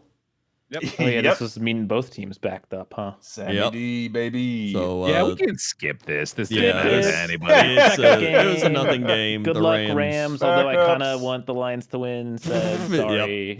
You won 2 years ago. You can deal with it. Yep. Sam Darnold looked pretty nice, though. He did. Pretty good. He did. Darnold boy. He also fumbled at the end and cost him the game. Yeah, still Guys, a problem. Can skip the next one, too. It's Blaine Gabbert versus Easton Stick. Oh, yeah. Look at that. Oh, God, yeah. All right. Then we had Bills Dolphins. The actual important game. And this looked like a Dolphins win until the Bills were like, oh, yeah, we need to, win. Yeah. Yeah. And then they did. And I know I just went on record as saying the Bills are playing their best football. And this was a situation where, keep in mind, this is a very important game to both teams. It's a divisional matchup. Those are always wacky. Mm-hmm. But at the same time, they're doing what it takes when they need to. Yeah. And that's how you fucking win Super Bowls sometimes. I'm also happy that the Dolphins lost, because if they won, it would have been Bills at Dolphins next week. And that would have, I just hate when it's back-to-back same games. Yeah. I'm happy that this was the scenario, because now I don't have to watch an illegal stream of the Peacock exclusive game, which I would have had to. I forgot. Who the fuck thought that was a good idea? I mean, this is just a start, too, man. It's going to be a different fucking playoff game and then a different streaming service in 5 years. Yeah, at least with Amazon that's basically pay-per-view. I clicked the thing. Yeah. It's with Amazon. Well, I clicked a link and it was just game recap, and I was like, I did that at the start of the thing too. Classic. Yep. This was even Amazon Prime. Why not just put it on Amazon Prime instead? I hate it. At least you have it on Twitch. Then. I mean, if you put it on behind a paywall, it's pay-per-view. It's a pay-per-view game. It's they want boxing the now. Taylor Swift's fans to pay for Peacock, essentially. Yeah, it's ridiculous. I mean, realistically, Oh God, you know what? It's gonna work. I was gonna say like it's not gonna work. Just Yeah, expected. This is just the start. They did say that it will be on locally for the teams like Miami and Kansas City. Like they can watch it without having Peacock. What fucking dickholes? Really? Yep. So they're So they're making the national playoff game. Yeah. It's a playoff game. Yeah, it's so stupid. Which, luckily, I don't care about either team as well, so I can just watch the highlights or, my other television. So, yeah, I guess I'll have to switch to that other service since I watch it the legal way otherwise. So, I mean, I might have to change up my habits. Yeah, that's crazy. The Dolphins scored 0 points the second half this game, by the way. Well, dude, these Dolphins are limping into the playoffs. Yeah. Like they're like Tyreek Where Hill. have I seen this before? Yeah, he led their receiving core by a mile, playing on like half a foot basically, and they don't have Waddle at all. I don't know if he's even gonna be back for their first playoff game. Like this team is like they're without like 3 of their best defensive players, and they still are like competitive with the Bills. Like I don't know exactly what to think about them, because despite the fact that they are obviously not playing at their best, I do think they have a shot against the Chiefs. Yeah, I agree. Yeah, I think so. I think they get back Rasheem Morris. Oh yeah. Oh, Mostert. Mostert. Raheem That's the Mostert, one. yeah. Raheem Mostert. Raheem Mostert. Yeah, you got close. Raheem Raheem Mostert. Yeah, that's the one. It's like your dad trying to remember that. That's that Rasheem Morris guy there. Yeah, I think that's who it is, bud. I do want to talk about the final play of the game. All right. Because it's very funny. Yep. Tua throws an interception, and I'm gonna be real. For the first like 3 seconds, I was like, Tua, what are you doing? Like I wasn't rooting for either team, but like I would have liked to have seen overtime. Would have been cool. Mm-hmm. Like Tua, what a bad throw. What do you? And then I was like, wait a minute, is that Chase Claypool? It was. It was Chase Claypool, and I immediately switched around and went, Chase Claypool probably fucked that route up so badly. That is actually what probably happened, and it probably wasn't Tua's fault. And I think that was the like I saw a tweet after the game that was like, Claypool puts no effort into his routes. He doesn't break hard. He's very slow, and I'm like, this all tracks. I'm going to go with my like version of events here. Yeah. That's just funny. I literally, I think, didn't I say like Claypool? Claypool. It's not even a Freudian slip. It's just the truth. Yeah. Like straight up, like signing him makes their team actively worse. Yep. It would have literally anyone else would have been better in that position. Yeah. But rough, he should not be on a team next year. No, under he doesn't any try. circumstance. He clearly doesn't care. And that's, I can't believe they traded a second-round pick for him. Thank God. And we got the literal one of the best defender rookies of the whole draft on our team because of it. So which is funny because the Bears were like, "Take that, Packers! We outbid you." It's like, well, thank you, appreciate it. God, the Bears literally can't get a win. They cannot. Nope. And those were all your games for the final week of the season. Now the regular season is over. That's It's sad. over. I'm sad about this. But we got power rankings. Power rankings. Final power rankings of the regular season. Is Or it I guess just all the into teams or playoffs just now. the playoff teams? This is hold on. It's got to be just. That you asked way too. This is all the teams. This is still all the teams. This is the wrap All the the final teams. position of the regular season. Yeah. We're getting the top 5 purposes. It's going to be the top playoff 5 teams. Let's go. All right, just shout them out. Let's go with Cowboys, let's go Lions, 49ers, Yep. 49ers, Ravens, Ravens. Yep. Ooh, Last what's the one's hard. one, though? Oh, geez, yeah. Who is it going to be? The stankin' Give me the sides. Browns, dude. Nope. Damn, I thought they'd be dumb and do the is it- Browns. Give The- me Eagles still somehow? Nope. Chiefs? Nope. The Dolphins? Nope. Bills? It is the Bills. Oh, Yeah. I thought we already said the Interesting. Bills. I'm stupid. Oh, Okay. I didn't hear it. No, I might have did not tell said it. everyone I to yell thought over I each said other. it. But, I said bison. it is. Oh, okay. Fair enough. No, I didn't. I was. Oh. Ravens, 49ers, Cowboys, Bills, Lions in that order. Okay. Thinnest dinks. We had 2 thin dinks going up 3 spots each. Wow, that's really Steelers. Someone's got to do something about that. It seems like it's contagious. Not Steelers. Okay. Packers. Texans? Yes. Packers moved from 16 to 13. And yeah, Texans. I agree. Nope. Fuck. I'm gonna say the Rams. Nope. I don't know if anyone's gonna get this one. Oh, it's probably not a playoff team. It's probably just no. some other fucking team. Yeah. It's the Raiders. I'm just gonna. I don't think anyone's gonna get the Raiders. You were correct in that. Yeah. Yeah, no, I was definitely not. They gonna went get from that, 23 to 20. Cool. It's great. The fattest doinks. 3 fat doinks. 4 spots each. You know, Eagles. Nope. What? Fucking Jags for sure. Yep. Jaguars falling from 12 to 16. How'd they not doink further? Yeah, that's a fair Yep. point. Yeah. Falcons? Nope. What the fuck? The Seahawks. Nope. The Dolphins? Yep. The Dolphins going from 4 to 8, and one more. Oh boy. The The Colts. The team the Texans beat. It is the Colts falling from yeah, 13 yeah. to 17. You know, by the way, this is going to be the last power rankings of Ed Hans's first year, and Ed Hanses. Ed Holm, man. Ed Hanses. Ed Hansel. Yep. Ed Hansel, yeah. So Ed Hansel's Hansel and first year- Eddie. Yeah. Oh yeah, gotta get him on. this literally relates nothing at all, and I'm interrupting Rob. But Yeah. Melvin Gordon fumbled in that He Steelers game. did. He did. We would have lost that game if Melvin Gordon didn't fumble. Dude. Yep. It was like a huge deciding factor. Yeah. actually. Where it's paying it off, you know. We've been fixing the games, and we Man. finally got the joke at the last minute. Yeah.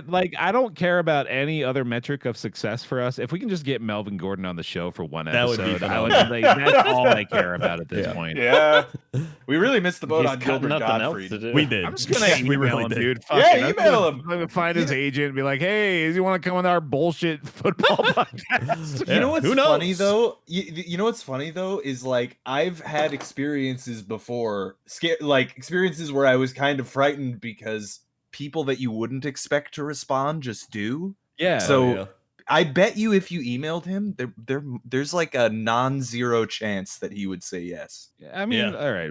It's probably like 3 Google searches away. Like, no, Right, yeah. I You could found probably his just, like, sports tweet at him. marketing company in a single second of Googling. I found out. Yeah.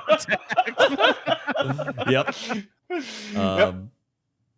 But yeah, with the I don't regular remember season. what my point was. Yep. With the regular season complete, which teams rose and fell the furthest from their week 1 ranks? Oh, What? I bet. From their week 1 rank. yeah, Yep. from like initially how they were positioned So to where they are the thinnest now. overall dink and the fattest overall doink. The Dude, I thinnest had overall the- dink's got to be the Texans. Yeah, It I say that might is. be the Texans. Texans. I think maybe the Titans or the Chargers. Oh, Chargers has got to Oh, be the Chargers. fattest It is the doink. Chargers. Okay, Yeah, you got 'em yeah. both. Well done, Okay. Scott. Yeah. Easier Texans. than Mhm. than I thought. Went from 31 to 9. Damn. Chargers fell from 12 to 29. Oh, Yeah, they Jesus. basically traded places. Pretty much. Yeah, jeez. Yeah. True or false? Oh, Sir? that's what I was gonna say. Sorry, Ed Hanses. How you guys like Oh, him yeah. this year? Oh, right. was all right. Yeah, it was fine. Yeah. I mean, Yeah, I like Hansel. ripping on. I him. think the Yeah. power rankings got a little easier as the season went on. Yeah, to the point yeah. where, like, I there think- was definitely one week I remember being remarkably upset. I don't Yes. remember what it was, but there was I do one week remember where that I too, was about to yeah. write some bad emails to Ed and Eddie. Well, you know, Um, the thing that I've noticed with him is that there are more there are more There are more. there are more multiple Voice cracked dinks so and bad he just stopped talking. Sorry. I just- but yeah, there are more multi dinks and doinks per week, I feel, than Jim Hansel and Gretel. Yeah. yeah. I agree. No, I don't even remember the last guy's name. I don't Dan Dan Hansel. Hansel, yeah. You could That be guy you lying can out of your email. He'll ass get right on now. Yeah, here. he'll get on you. Dan, I- I do Hands love to down. think about the fact that like if Ed ever needed to sorry, I'm getting a phone call. Never mind. Forget my tangent. Continue on. Well, we're just gonna keep going. There's a non-playoff Professional team. podcast. We're gonna get Melvin Gordon on here. He's talking to Melvin Gordon right now. There's a non-playoff team ranked higher than a playoff team in this week's rankings. Wow. Oh, okay. That's stupid. What's wrong with Ed? Well, true or false Oh. is what I'm saying. Oh, I'm gonna say true. I think it's possible. Yeah, I think Ed's an idiot, so true. It's false. All top 14 teams God have made the damn playoffs. Ed, Yeah, I'll but- get you one day. Which Son of a bitch. which playoff team hasn't fallen in rank since week 10? Hasn't fallen in rank Since since week week 10. Yep. It's gotta be Oh, is it the Texans? no way. Number Caesar Stroud got injured. Yeah, that's true. Yeah. I think it's gotta be. Oh, Give I me know. the Rams. It is the Rams, Oh, who went okay. from Okay. rank 27 to 10 since week 10, never dropping. Honorable mention to the Ravens, who haven't fallen since week 11. Huh? Yeah, Okay. Which team spent the most weeks in the top 10, but not in the top 5? Oh, okay. So not Cowboys, not Ravens, Browns. not Yep. Chiefs. It is the Browns. He got it. Yeah. We're it's so definitely the good at Browns. this Yeah. specifically right now. Yeah, 13 weeks in the top 10, but only hit 6 as their peak. The Jaguars are second with 12. Yep. That makes Yeah. sense. And those are your power rankings from the Bible of the internet. Ed, Ed, and Eddie, Ed, Hanzus, Ed. I didn't And even thank remember you. his name.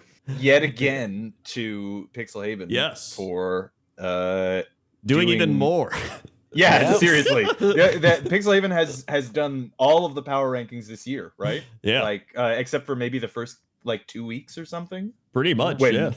When we had to do it, and it when was we were not- floundering, yeah. Pixel was, Yeah, all right, it I'll was- fix your podcast for you. Yeah, thank you. Yeah. Speaking you of again, Pixel yeah. Haven, Speaking of Pixel Haven, pick'em stats. entire stats. season's pick Yeah. 'em stats. There is a yeah, lot.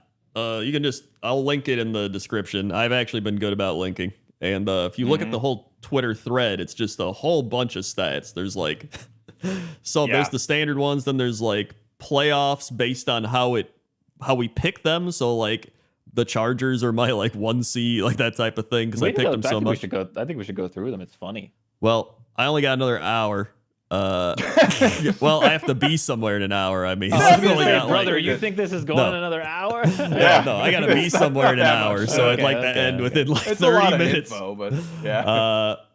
But yeah, the final pick'ems of the week, I went 9-7-1. Rob went 11-6. Bear 6-11. Apollo 11-6. Randy 8-9. Discord 12-5, and our assistant coach Noirbot went 11-6. Which means Actually, Discord went Satan mode this week. 66.6%. oh yeah, they did. On the season. Oh yeah, on the season they did. Yeah. Discord holds on for the victory over Very Dumb Dog and the ACs. However, they did have to sacrifice their souls with that, with the 66.6. Yeah, that's true. Yeah. Uh, Sold them. Bears Gambit cost him 4th as Rob passes him. Let's And, go. Krendor comes within half a game. Dude, if I would have just not called that tie. Man, That's crazy. Holy that shit. is That's really funny. and Randy finishes just below 50%. However, without locks, he was at 50%. Wow.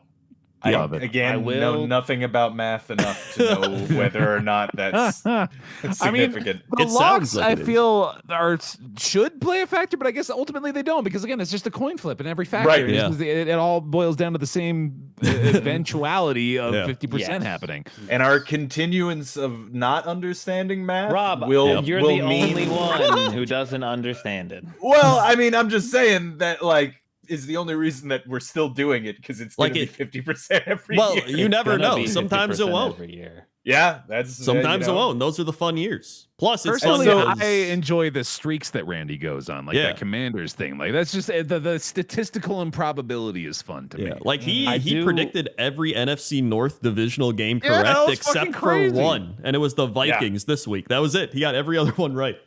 Yeah, no, that's true. And also, I want to say, so is it so? Because I didn't fully. Sorry, I didn't fully hear what you were saying. Back, man. Is the pink bar assistant coaches? Yeah. Yes. The far right pink bar. Yeah. Destroyed us too, those bastards. Yeah, they did pretty good. I will take my second consecutive non-Discord victory. Yep. Second season in a row. Yep. Yes, but democracy prevails. So Yeah, it's hard to beat someone who not only is a conglomerate of betting odds, but also just does kind of good. Point you to my first season world record overall ranking over there. It doesn't seem to be too hard. Wow, apparently. when they didn't play a 17-game season. Okay. Yeah. Well, based on our picks, my 1 seeds would have been Bills, Lions. The AFC would be Dolphins at Chargers, Broncos at Jaguars, Chiefs at Bengals, and the NFC would be Cowboys, 49ers, Saints, Eagles, and Packers, Falcons. Your NFC's mostly correct, honestly. It actually is pretty, but it's the NFC, so it's not too hard to guess that. Rob's would be Dolphins, 49ers, and then Titans at Chiefs, Broncos at Ravens, and Bills at Jaguars, and then Seahawks at Eagles, Buccaneers at Lions, and Cowboys at Saints. You got the Bucks in there, man. I'm actually surprised I got the Bucks right. Well, guess what? Bear also got the Bucks right because he got Dolphins 49ers, then Titans at Chiefs, Bengals at Ravens, Bills at Jaguars, and then Falcons at Eagles, Seahawks at Buccaneers, and Vikings at Lions. Got a lot more faith than was warranted in the Bengals this year. That's they for did sure. lose Joe Burrow. Well, Burrow got injured. That's true. Yeah, however, I do want to say you seem to have a lot of faith in the Bucks actually putting them. You do. Also true. Yeah, 12-5. Yeah, number 3 seed. That was a little wild. Apollo had Bills, Lions as his 2-1 seeds, and then Broncos at Chiefs, Bengals at Ravens, Dolphins at Jaguars, Eagles at 49ers, Rams at Cowboys, Packers at Saints. I was off on 1 on the NFC. Really close, yeah. Just missed out on the Bucks. Randy had Chargers, Falcons 1 seed. I love that. So good. Steelers at Titans, Browns at Bengals, Colts at Patriots. Colts and Pats. Hell yeah, let's go. He also had What a Minshew oh my versus God, Daffy. the NFC. Buccaneers at Commanders, the Panthers at Cardinals, and the Saints at Green Bay. Oh man, I want to watch that. His only Cardinals correct game. teams were Steelers, Browns, Packers, Bucks. Yeah. And you know what's funny is in Randy's predictions, the Patriots, Packers, and Steelers all make it in an 8 and 9. That's very good. And then Discord had Dolphins 49ers with the 1s, Colts at Chiefs, Texans, Ravens, Bills, Jaguars, and then Rams, Eagles, Seahawks, Lions, Cowboys, Buccaneers. I had pretty suspected close. that this was true, that the Discord had predicted the Niners to go 17-0 this year. And Probably, sure enough, I mean, they're fairly close. Yeah. So there, and then there's like a whole thing of all the standings based on our picks, which you can look at if you want. I don't know why the preseason division prediction outcomes visual is so satisfying to me. It is really There's satisfying. Something about this picture just makes my brain happy. Yeah, I'm it's genuinely really shocked good. that Krendor almost picked the entirety of the NFC. He did a I actually great job, and then dude. the entirety of the AFC incorrectly. Yeah. Yeah. And in fact, you split it opposite. You got Yeah. 3 things wrong in the NFC and only three things right in the AFC. Yeah. I predicted. You got 3 perfects. Yeah, actually. the NFC man. North, West, and East. I called all of it. And then the South, I only got the Falcons right. Dude, I got the NFC East entirely correct, and then I got like the rest of my predictions. I got 4 correct combined across every other division. Dude, that's so funny too because it's the East, the NFC I know, East. yeah, the wildest one. It is funny. None of us got anything in the South. All of Yeah, us that got is it. funny. Yeah. And I'm completely. I had the Panthers winning the South for God's sake. Yeah. To be fair, it was a shit show division still. Yeah. It came down to the end. Yeah. Well, yeah, Randy, you and me, Bear, all had the Panthers winning that division. Yeah, You guys had the Jets taking that one. Yeah. home in the AFC East. Yeah, that was before. Yeah. I should have waited 4 plays. You should and have I would known. have known not to do that. You should have trusted waited 4 the Jets' plays. I would have instincts. said the Bills, and then I would have been very correct. Yep. Yeah. Rob should have known. He should have been like, something's gonna go I wrong. really should have known. I should have known. I said it too. I said it like I think before, like one of the off-season episodes. I was like, no, it's you know, I was being smart, but then I gave myself hope. Foolish. And then we have the stats of us picking against the big networks. Oh yeah, the talking heads. Yep, I do like that. We did I'm slightly pretty worse. happy of You my should position be, on man. that. Look at you. Yeah, Yeah, that's you're up pretty above solid. like all of their statistical averages for like NFL.com and Yeah. ESPN and all that. Yeah, good job. Yeah, that's pretty good. That's solid. In fact, Makes me all excited for you. Yeah, the NFL.com power rankings finished below average, almost near us. That's hilarious. But actually. NFL.com and CBS were at the top. Then we're at third. And then we actually did better than Sports Illustrated and ESPN. Yeah, get Let's fucked, go. idiots. Yeah, fucking idiots. Thanks for daring us, Apollo. They pay them millions of dollars. That's true, yeah. But I mean, if they want to pay us millions of dollars. I Right? mean, hey, I mean, they'll throw Pat ESPN. McAfee up there to have Yeah. Aaron Rodgers talk about Jimmy Kimmel conspiracy theories. We should be up there just doing this shit, man. Yeah. Let's call up exactly. ESPN too. We're calling up, all these people. We'll call them up, see if they'll pay. Yeah. I always said that the only thing missing from our show is us getting millions of dollars for Yeah, Exactly, absolutely, yeah. You know what? I'll even take a couple 100,000. How's that? That's a fair I compromise. can live with that, maybe. That's fine. All right. It's time for playoff pick'ems. Oh, you didn't skip the actual pick'em stats. The Wait, final, the actual? Yeah. Did Well, I? yeah. The other two. the in the first tweet, the bonus stats. Oh, I skipped the bonus stats. That's right. Yeah, Gotta yeah. get too much effort when the bonus stats. Absolutely. But everyone's a winner. Discord wins the Pick'ems crown with a 193 and 97 record. This is the best Discord season ever and the second best behind Bear Taffy's 86 and 39 from 2017. old stretch over here.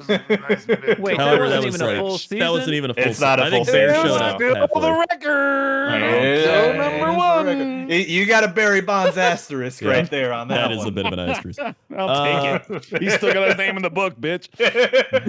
Rob picked in accordance with every simple metric more often than all other hosts by quite a bit. That's very funny. Yeah. Pick Yep. rate by win percentage, 69%. Nice. Points Nice. per game, 71. Points average a game, 59. And then point differential, 74%. That tracks considering how often I look at the stats to make my pick. That's So, big time. Crendor closed out the season. Closed out the season with his first Bears. You got to pick. read the titles too. You missed matriculating yeah, up sorry. the standings, which is very good. Matriculating up the Yeah, standings yeah. is good. Metriculated. Yeah. Yep. Mhm. Bear with me. Rough. I haven't think the picked the Bears over Bears since October 9th, 2022. We had picked against them 28 straight games, the fourth longest streak ever. And, He really hates that. you know, I'm glad I picked them because I think I cursed them. So Yep. it was, Well done. it happened. And You there's a killed little Justin Crendor Fields. butt. I did. There is a little Crendor, but I like that a lot. And I love that the bear and the Crendor bear. It's great. CCC. Pick Stickler. Bear was the only one who didn't pick every team at least once this season. His Browns boycott remains intact at 35 games. Well, he's avoided the Panthers for 17 straight games, but I'm gonna that's have not too to- hard to do. I'm gonna have to pick the Panthers just to get them out of the trash can with the Browns. They don't Yeah. belong in there. Brother, you can't pick the Panthers anymore. Yeah, you can't. Yeah. Next season, pick them week Next one. season, I guess yeah. so. Week one, take them. Yeah, Well, you did select them to be the winners of the division. We've learned. That's true. True. Okay. Yeah, I'll Yeah. give them a nod there. yeah. Yeah. Which is kind of funny. You picked them to win the division, then didn't pick them like all season. That's so fucking funny, actually. Oh, that's good. And then So funny. winless nevermore. This was the first time Apollo has correctly predicted a Ravens Steelers game, bringing his record Ever. to 1-8. That's hilarious. Ever. Best predicting Steelers Browns 6-1. I was legit going to pick the Ravens just to do that, like pick against, so I'm not sad. Yeah, and then right, I was like, well, I'm not gonna do that because I need to beat the Discord, so I need to pick against them. Yeah. That saved me. I would have been 0-9 if I had gone what I was going to pick. Yep. Right. And now it's playoff pick. Now it's time for pick'em. Playoffs. Pick'em. We should get Jim Mora on here. That's We a should. guy we should get. Yeah, he should come on here. He'll show Is up. he still alive? Yes. We'll contact his agent and find out. Yeah. He's 88 years old. Oh my god, he's getting up Okay, there. so we'll contact his hospice carer. Jesus Christ. I'm sorry. That was maybe a little too harsh. on No, Jim I Mora. appreciate you for taking it there. Somebody's gotta. Sometimes you gotta, We're too professional today. Browns, Texans. Let's go Texans. Texans. I want to decide whether or not I want to do the thing. I usually give up on playoffs, and I'm like, I'm just gonna pick the thing that would be the most that I don't want, because then because like it doesn't matter anymore. Yeah. I think I'm gonna do that. I'm gonna pick the Browns. All right. I hope they lose. Yep. You know who also picked the Browns is our assistant coach of the week, Tattooist. That's true. Who is 9-2 at picking the Browns this year? I'll also mention. Interesting. That's pretty good. Well, you know but what? I am definitely sticking with Texans still. I'm look. I want to have a good record. This is always the dilemma, right? With the pick'ems. I want to have a good record, but also I want the Elite Dragon to win. I hate the Browns as an organization and the owner, but the bad man's not playing. It's true. And the Elite Dragon is. The bad man is in the best position for us as haters, because he not only sucks, but also is costing them so much money. And he is is getting the money. And the Elite Dragon is outplaying him. And since he went down, the Browns have done so much better that they're in the fucking playoffs now. So that I want Joe Flacco to take it all the way and win the Super. I want you're Joe taking the Flacco Browns. to be the one. I'm taking the Browns. He's taking the Browns, dude. This is definitely the closest I've been to taking. Yeah. Oh, Jesus Christ! Oh my God. he almost died because he just thinking about it. Say the word, man. Dolphins, Chiefs. Turn into a werewolf. What the hell is that? Chiefs. I'm picking all the things that will make me sad. I think the Chiefs are fair going to enough. win as well. I think so. Yeah, I'm What- rooting for you, Rob. How did the Dolphins do last year? In the It's playoffs? also like 0 degrees this game, remember? Oh God, yeah, That's oh gonna yeah, be they're a big. Miami team. Yeah. Although They're the not gonna know how Dolphins to- have a pretty good running game with Echan and Mostert. Yeah, but they also Mostert's don't back. play. They don't play cold weather, really, right? Yeah. Like, were they even playing cold weather this year? Like, I I at don't. all? so. I think the last time they played was Buffalo a few years ago or something. This cold. Yeah. Well, yeah. I guess they play in the division. It's pretty cold with the rest of us. It but, gets pretty cold in New England. Yeah. It always happens where they're like the warm weather team good, and then like the 49ers go to Green Bay in like a blizzard and they just win. Like this shit doesn't matter. These guys have played in everything. I'll take the Chiefs. All right. Yeah. Our assistant coach is also 10-2 at Dolphins picks this year, so Oh no. I feel pretty confident Okay. going with their Chiefs selection there as well. Mhm. Steelers, Bills. Bills. I will also be taking the Bills. Oh, Yeah. however, important to note, their profile picture is Kermit the Frog wearing Chiefs gear. That is true. They are a Chiefs fan. So Specifically Patrick Okay. Mahomes. it is Patrick Yeah, Mahomes. Yes, yeah, He's even got the little headband. At It the is front. funny, though. I like Yeah, that. it's very good. We're gonna win the game. Oh, please continue that. Yeah, we got to Was play that out there. Kermit? Yeah. Well, I was trying to mix it with Pat Mahomes because Kermit's like, Yeah. Oh, Kermit's okay, not fair. here. Yeah, exactly. But he's that a was little more great. like, Let's you get know, a we little, got that. Can I get some ketchup on that steak? Talk a little bit more about State Farm Insurance too. for State me. Farm. I was thinking about doing a discount double check. Only 3 more I like sleep that. still playoffs. Something like a that. good maybe. neighbor. Holy shit. That's transporting me, dude. I like that a lot. This is Tattooist lock as well, or locking the Bills against the Steelers. I think I'll take the Bills here too. You know, I think I'll go for the double curse. I'll lock the Bills. Wow. All right. I'll go. I'm doing this. This is the Invictus strategy. You know, I'll give it a shot. We'll see if I can get it to work. Get us to win a Super Bowl. Yeah, man. Here's a good test of if magic is real. Yeah, I mean, you know, could happen. It won't confirm the non-existence of magic, but it will definitely confirm the existence of magic if the Steelers win the Super Bowl. I think because you don't believe, it's not going to work. You That's have to fully But again, believe. I'm looking for belief. So it's if they want to give me that belief or not. You need faith in the football gods. They worship at the altar of. They only bless those who giving the ignore football them. gods a chance. If they want to injure my goddamn best player right before the playoffs and then look to me, like that's some bullshit. I mean, that's a classic Bible story, dude. What are you talking about? That's very true. Yeah, you're Job right now. You answered me. I actually did see. You want me to believe in magic? Make Mason Rudolph to the fucking Super Bowl. I did see a meme where the Lions were trying to sacrifice Matt Stafford to win a playoff game, and it's like a Abraham thing, and he's like, please. That's kind of funny. Packers Cowboys. Wait, hold on. I haven't picked. Okay. I'm picking the Bills. Okay. There we go. Packers Cowboys. Right. Yeah. Locking the boys. I will be locking the Green Bay Packers. Let's go. We're going all out. I'm already riding high. May as well keep going higher. I'll take the boys. Yeah, Tattoo is 9-3 at Cowboys picks. Also going with the boys, so that'll be a Crendor 1v4 in the playoffs. Let's go, dude. Yep. Even if I lose, I don't care. You know, we didn't mention this, but Tattooist has a 65.2% record on the year, which actually beats all of us. That's true. Well, minus I think Apollo, who I think had like a 64.1. That's not a complete season. That's not a complete season. 64.1. That's true. That's not a complete season. Invalidated.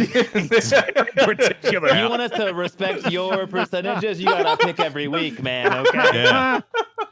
I do think the Packers can win this one. I still, like I said, 35%. This is not who I think who will win. This is just who will make me the saddest if they do win. Yeah. I mean, I do think the better pick is the Cowboys because they are more likely to win. However, I hope so. It'd be fun. Rams Lions. Rams. Oh. I would rather the Lions win. So I'm gonna say Lions.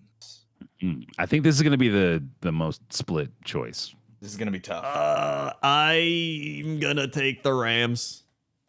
I'm going to go with the Lions. Ooh. You would think I'd go Lions. Tattooist is going with the Rams, so we are evenly split. It just feels like such a Lions thing to lose to Matt Stafford in the playoffs in Detroit.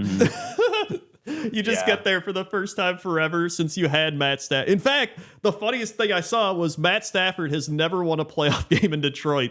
And you know for a fact he's going to win this. And it's like, there it is, his one Detroit win. Oh, man. That's great so stat, brutal, and that's that would be so good. Yeah. It's almost convincing me because that's just the Lions. Yeah. Oh. That would be a Lions thing. Eagles, Bucks. Eagles. I'm going to take the Eagles, too. I can't see them. I feel like they're going to show up this game. I'm taking the Bucks. I'm going with Tattooist, baby. Let's do it. I go 0-7, man. Yeah. Bucks. I really want it back for the Super Bowl episode. Yes, that's me too. I really want him to come back, tail between his legs, hey guys. So it's all I can root for at this point. He's gonna show up. He's gonna be like, I knew the whole time. I believe you the whole time. Go Bucks. Yeah. That's but I actually do think that they might win. They could win. I believe it. Yeah, absolutely. Eagles are looking shaky the past several weeks. You know. Yeah. Well. All right. Wait, I haven't locked. Oh, you haven't locked. Oh boy. Have you guys all locked? Yeah, I locked the boys. Crendor locked the Packers, and Apollo locked the Bills. Right? Yeah. You can lock whoever you want. Yeah. Remember during the playoffs, we started there's no limitations anymore. We can double lock. Yeah. And that's why I'm quintuple locking. No. Whoa! His playoff locks on one game. There has to be a reason to get crazy. There's no reason yet. Well, while you're waiting for a log, let's see what Randy takes. Yeah, that's a good idea. Okay, yeah, do We've it. got Randy taking the Texans, Okay. the Chiefs, Okay. the Bills, Okay. the Cowboys, Damn, Randy. the Lions, Uh-huh. and the Wow. Buccaneers. Wow. Go, He picked Randy. every home team. Randy? Okay, Yeah. Randy. He picked every Although I home think- team. I realized I just also picked every home team. Oh, maybe. Yeah. Yeah, I think I did. No, almost And did. he's locking the Detroit Lions. Oh, Randy, that's dangerous. I was That's a about fun to one. say that I was gonna lock the Lions, so maybe I shouldn't now that Randy's No, done do it. It's You fun. got to do it. No, but wait, there's stats. Robert, we gotta Pixel go. Haven, Pixel Yeah, we Haven gotta stats. go. Leave the stats of it. He's I'm gonna not- use his I'll lock the stats. Dinner, Bears. Robert. I'm gonna lock the Cowboys. All right. Okay. That was like a very Thank you, reasonable everybody. lock. That's like the craziest. Thanks for You're mind-flooding listening, me. watching, everybody. Like, comment, subscribe. Go check out Patreon with our Thank you, patrons. patrons. Well, Thank you, these patrons. Thank you, patrons. patrons. That's crazy. And playoffs. We'll see you next week on playoffs. Continue. Playoffs.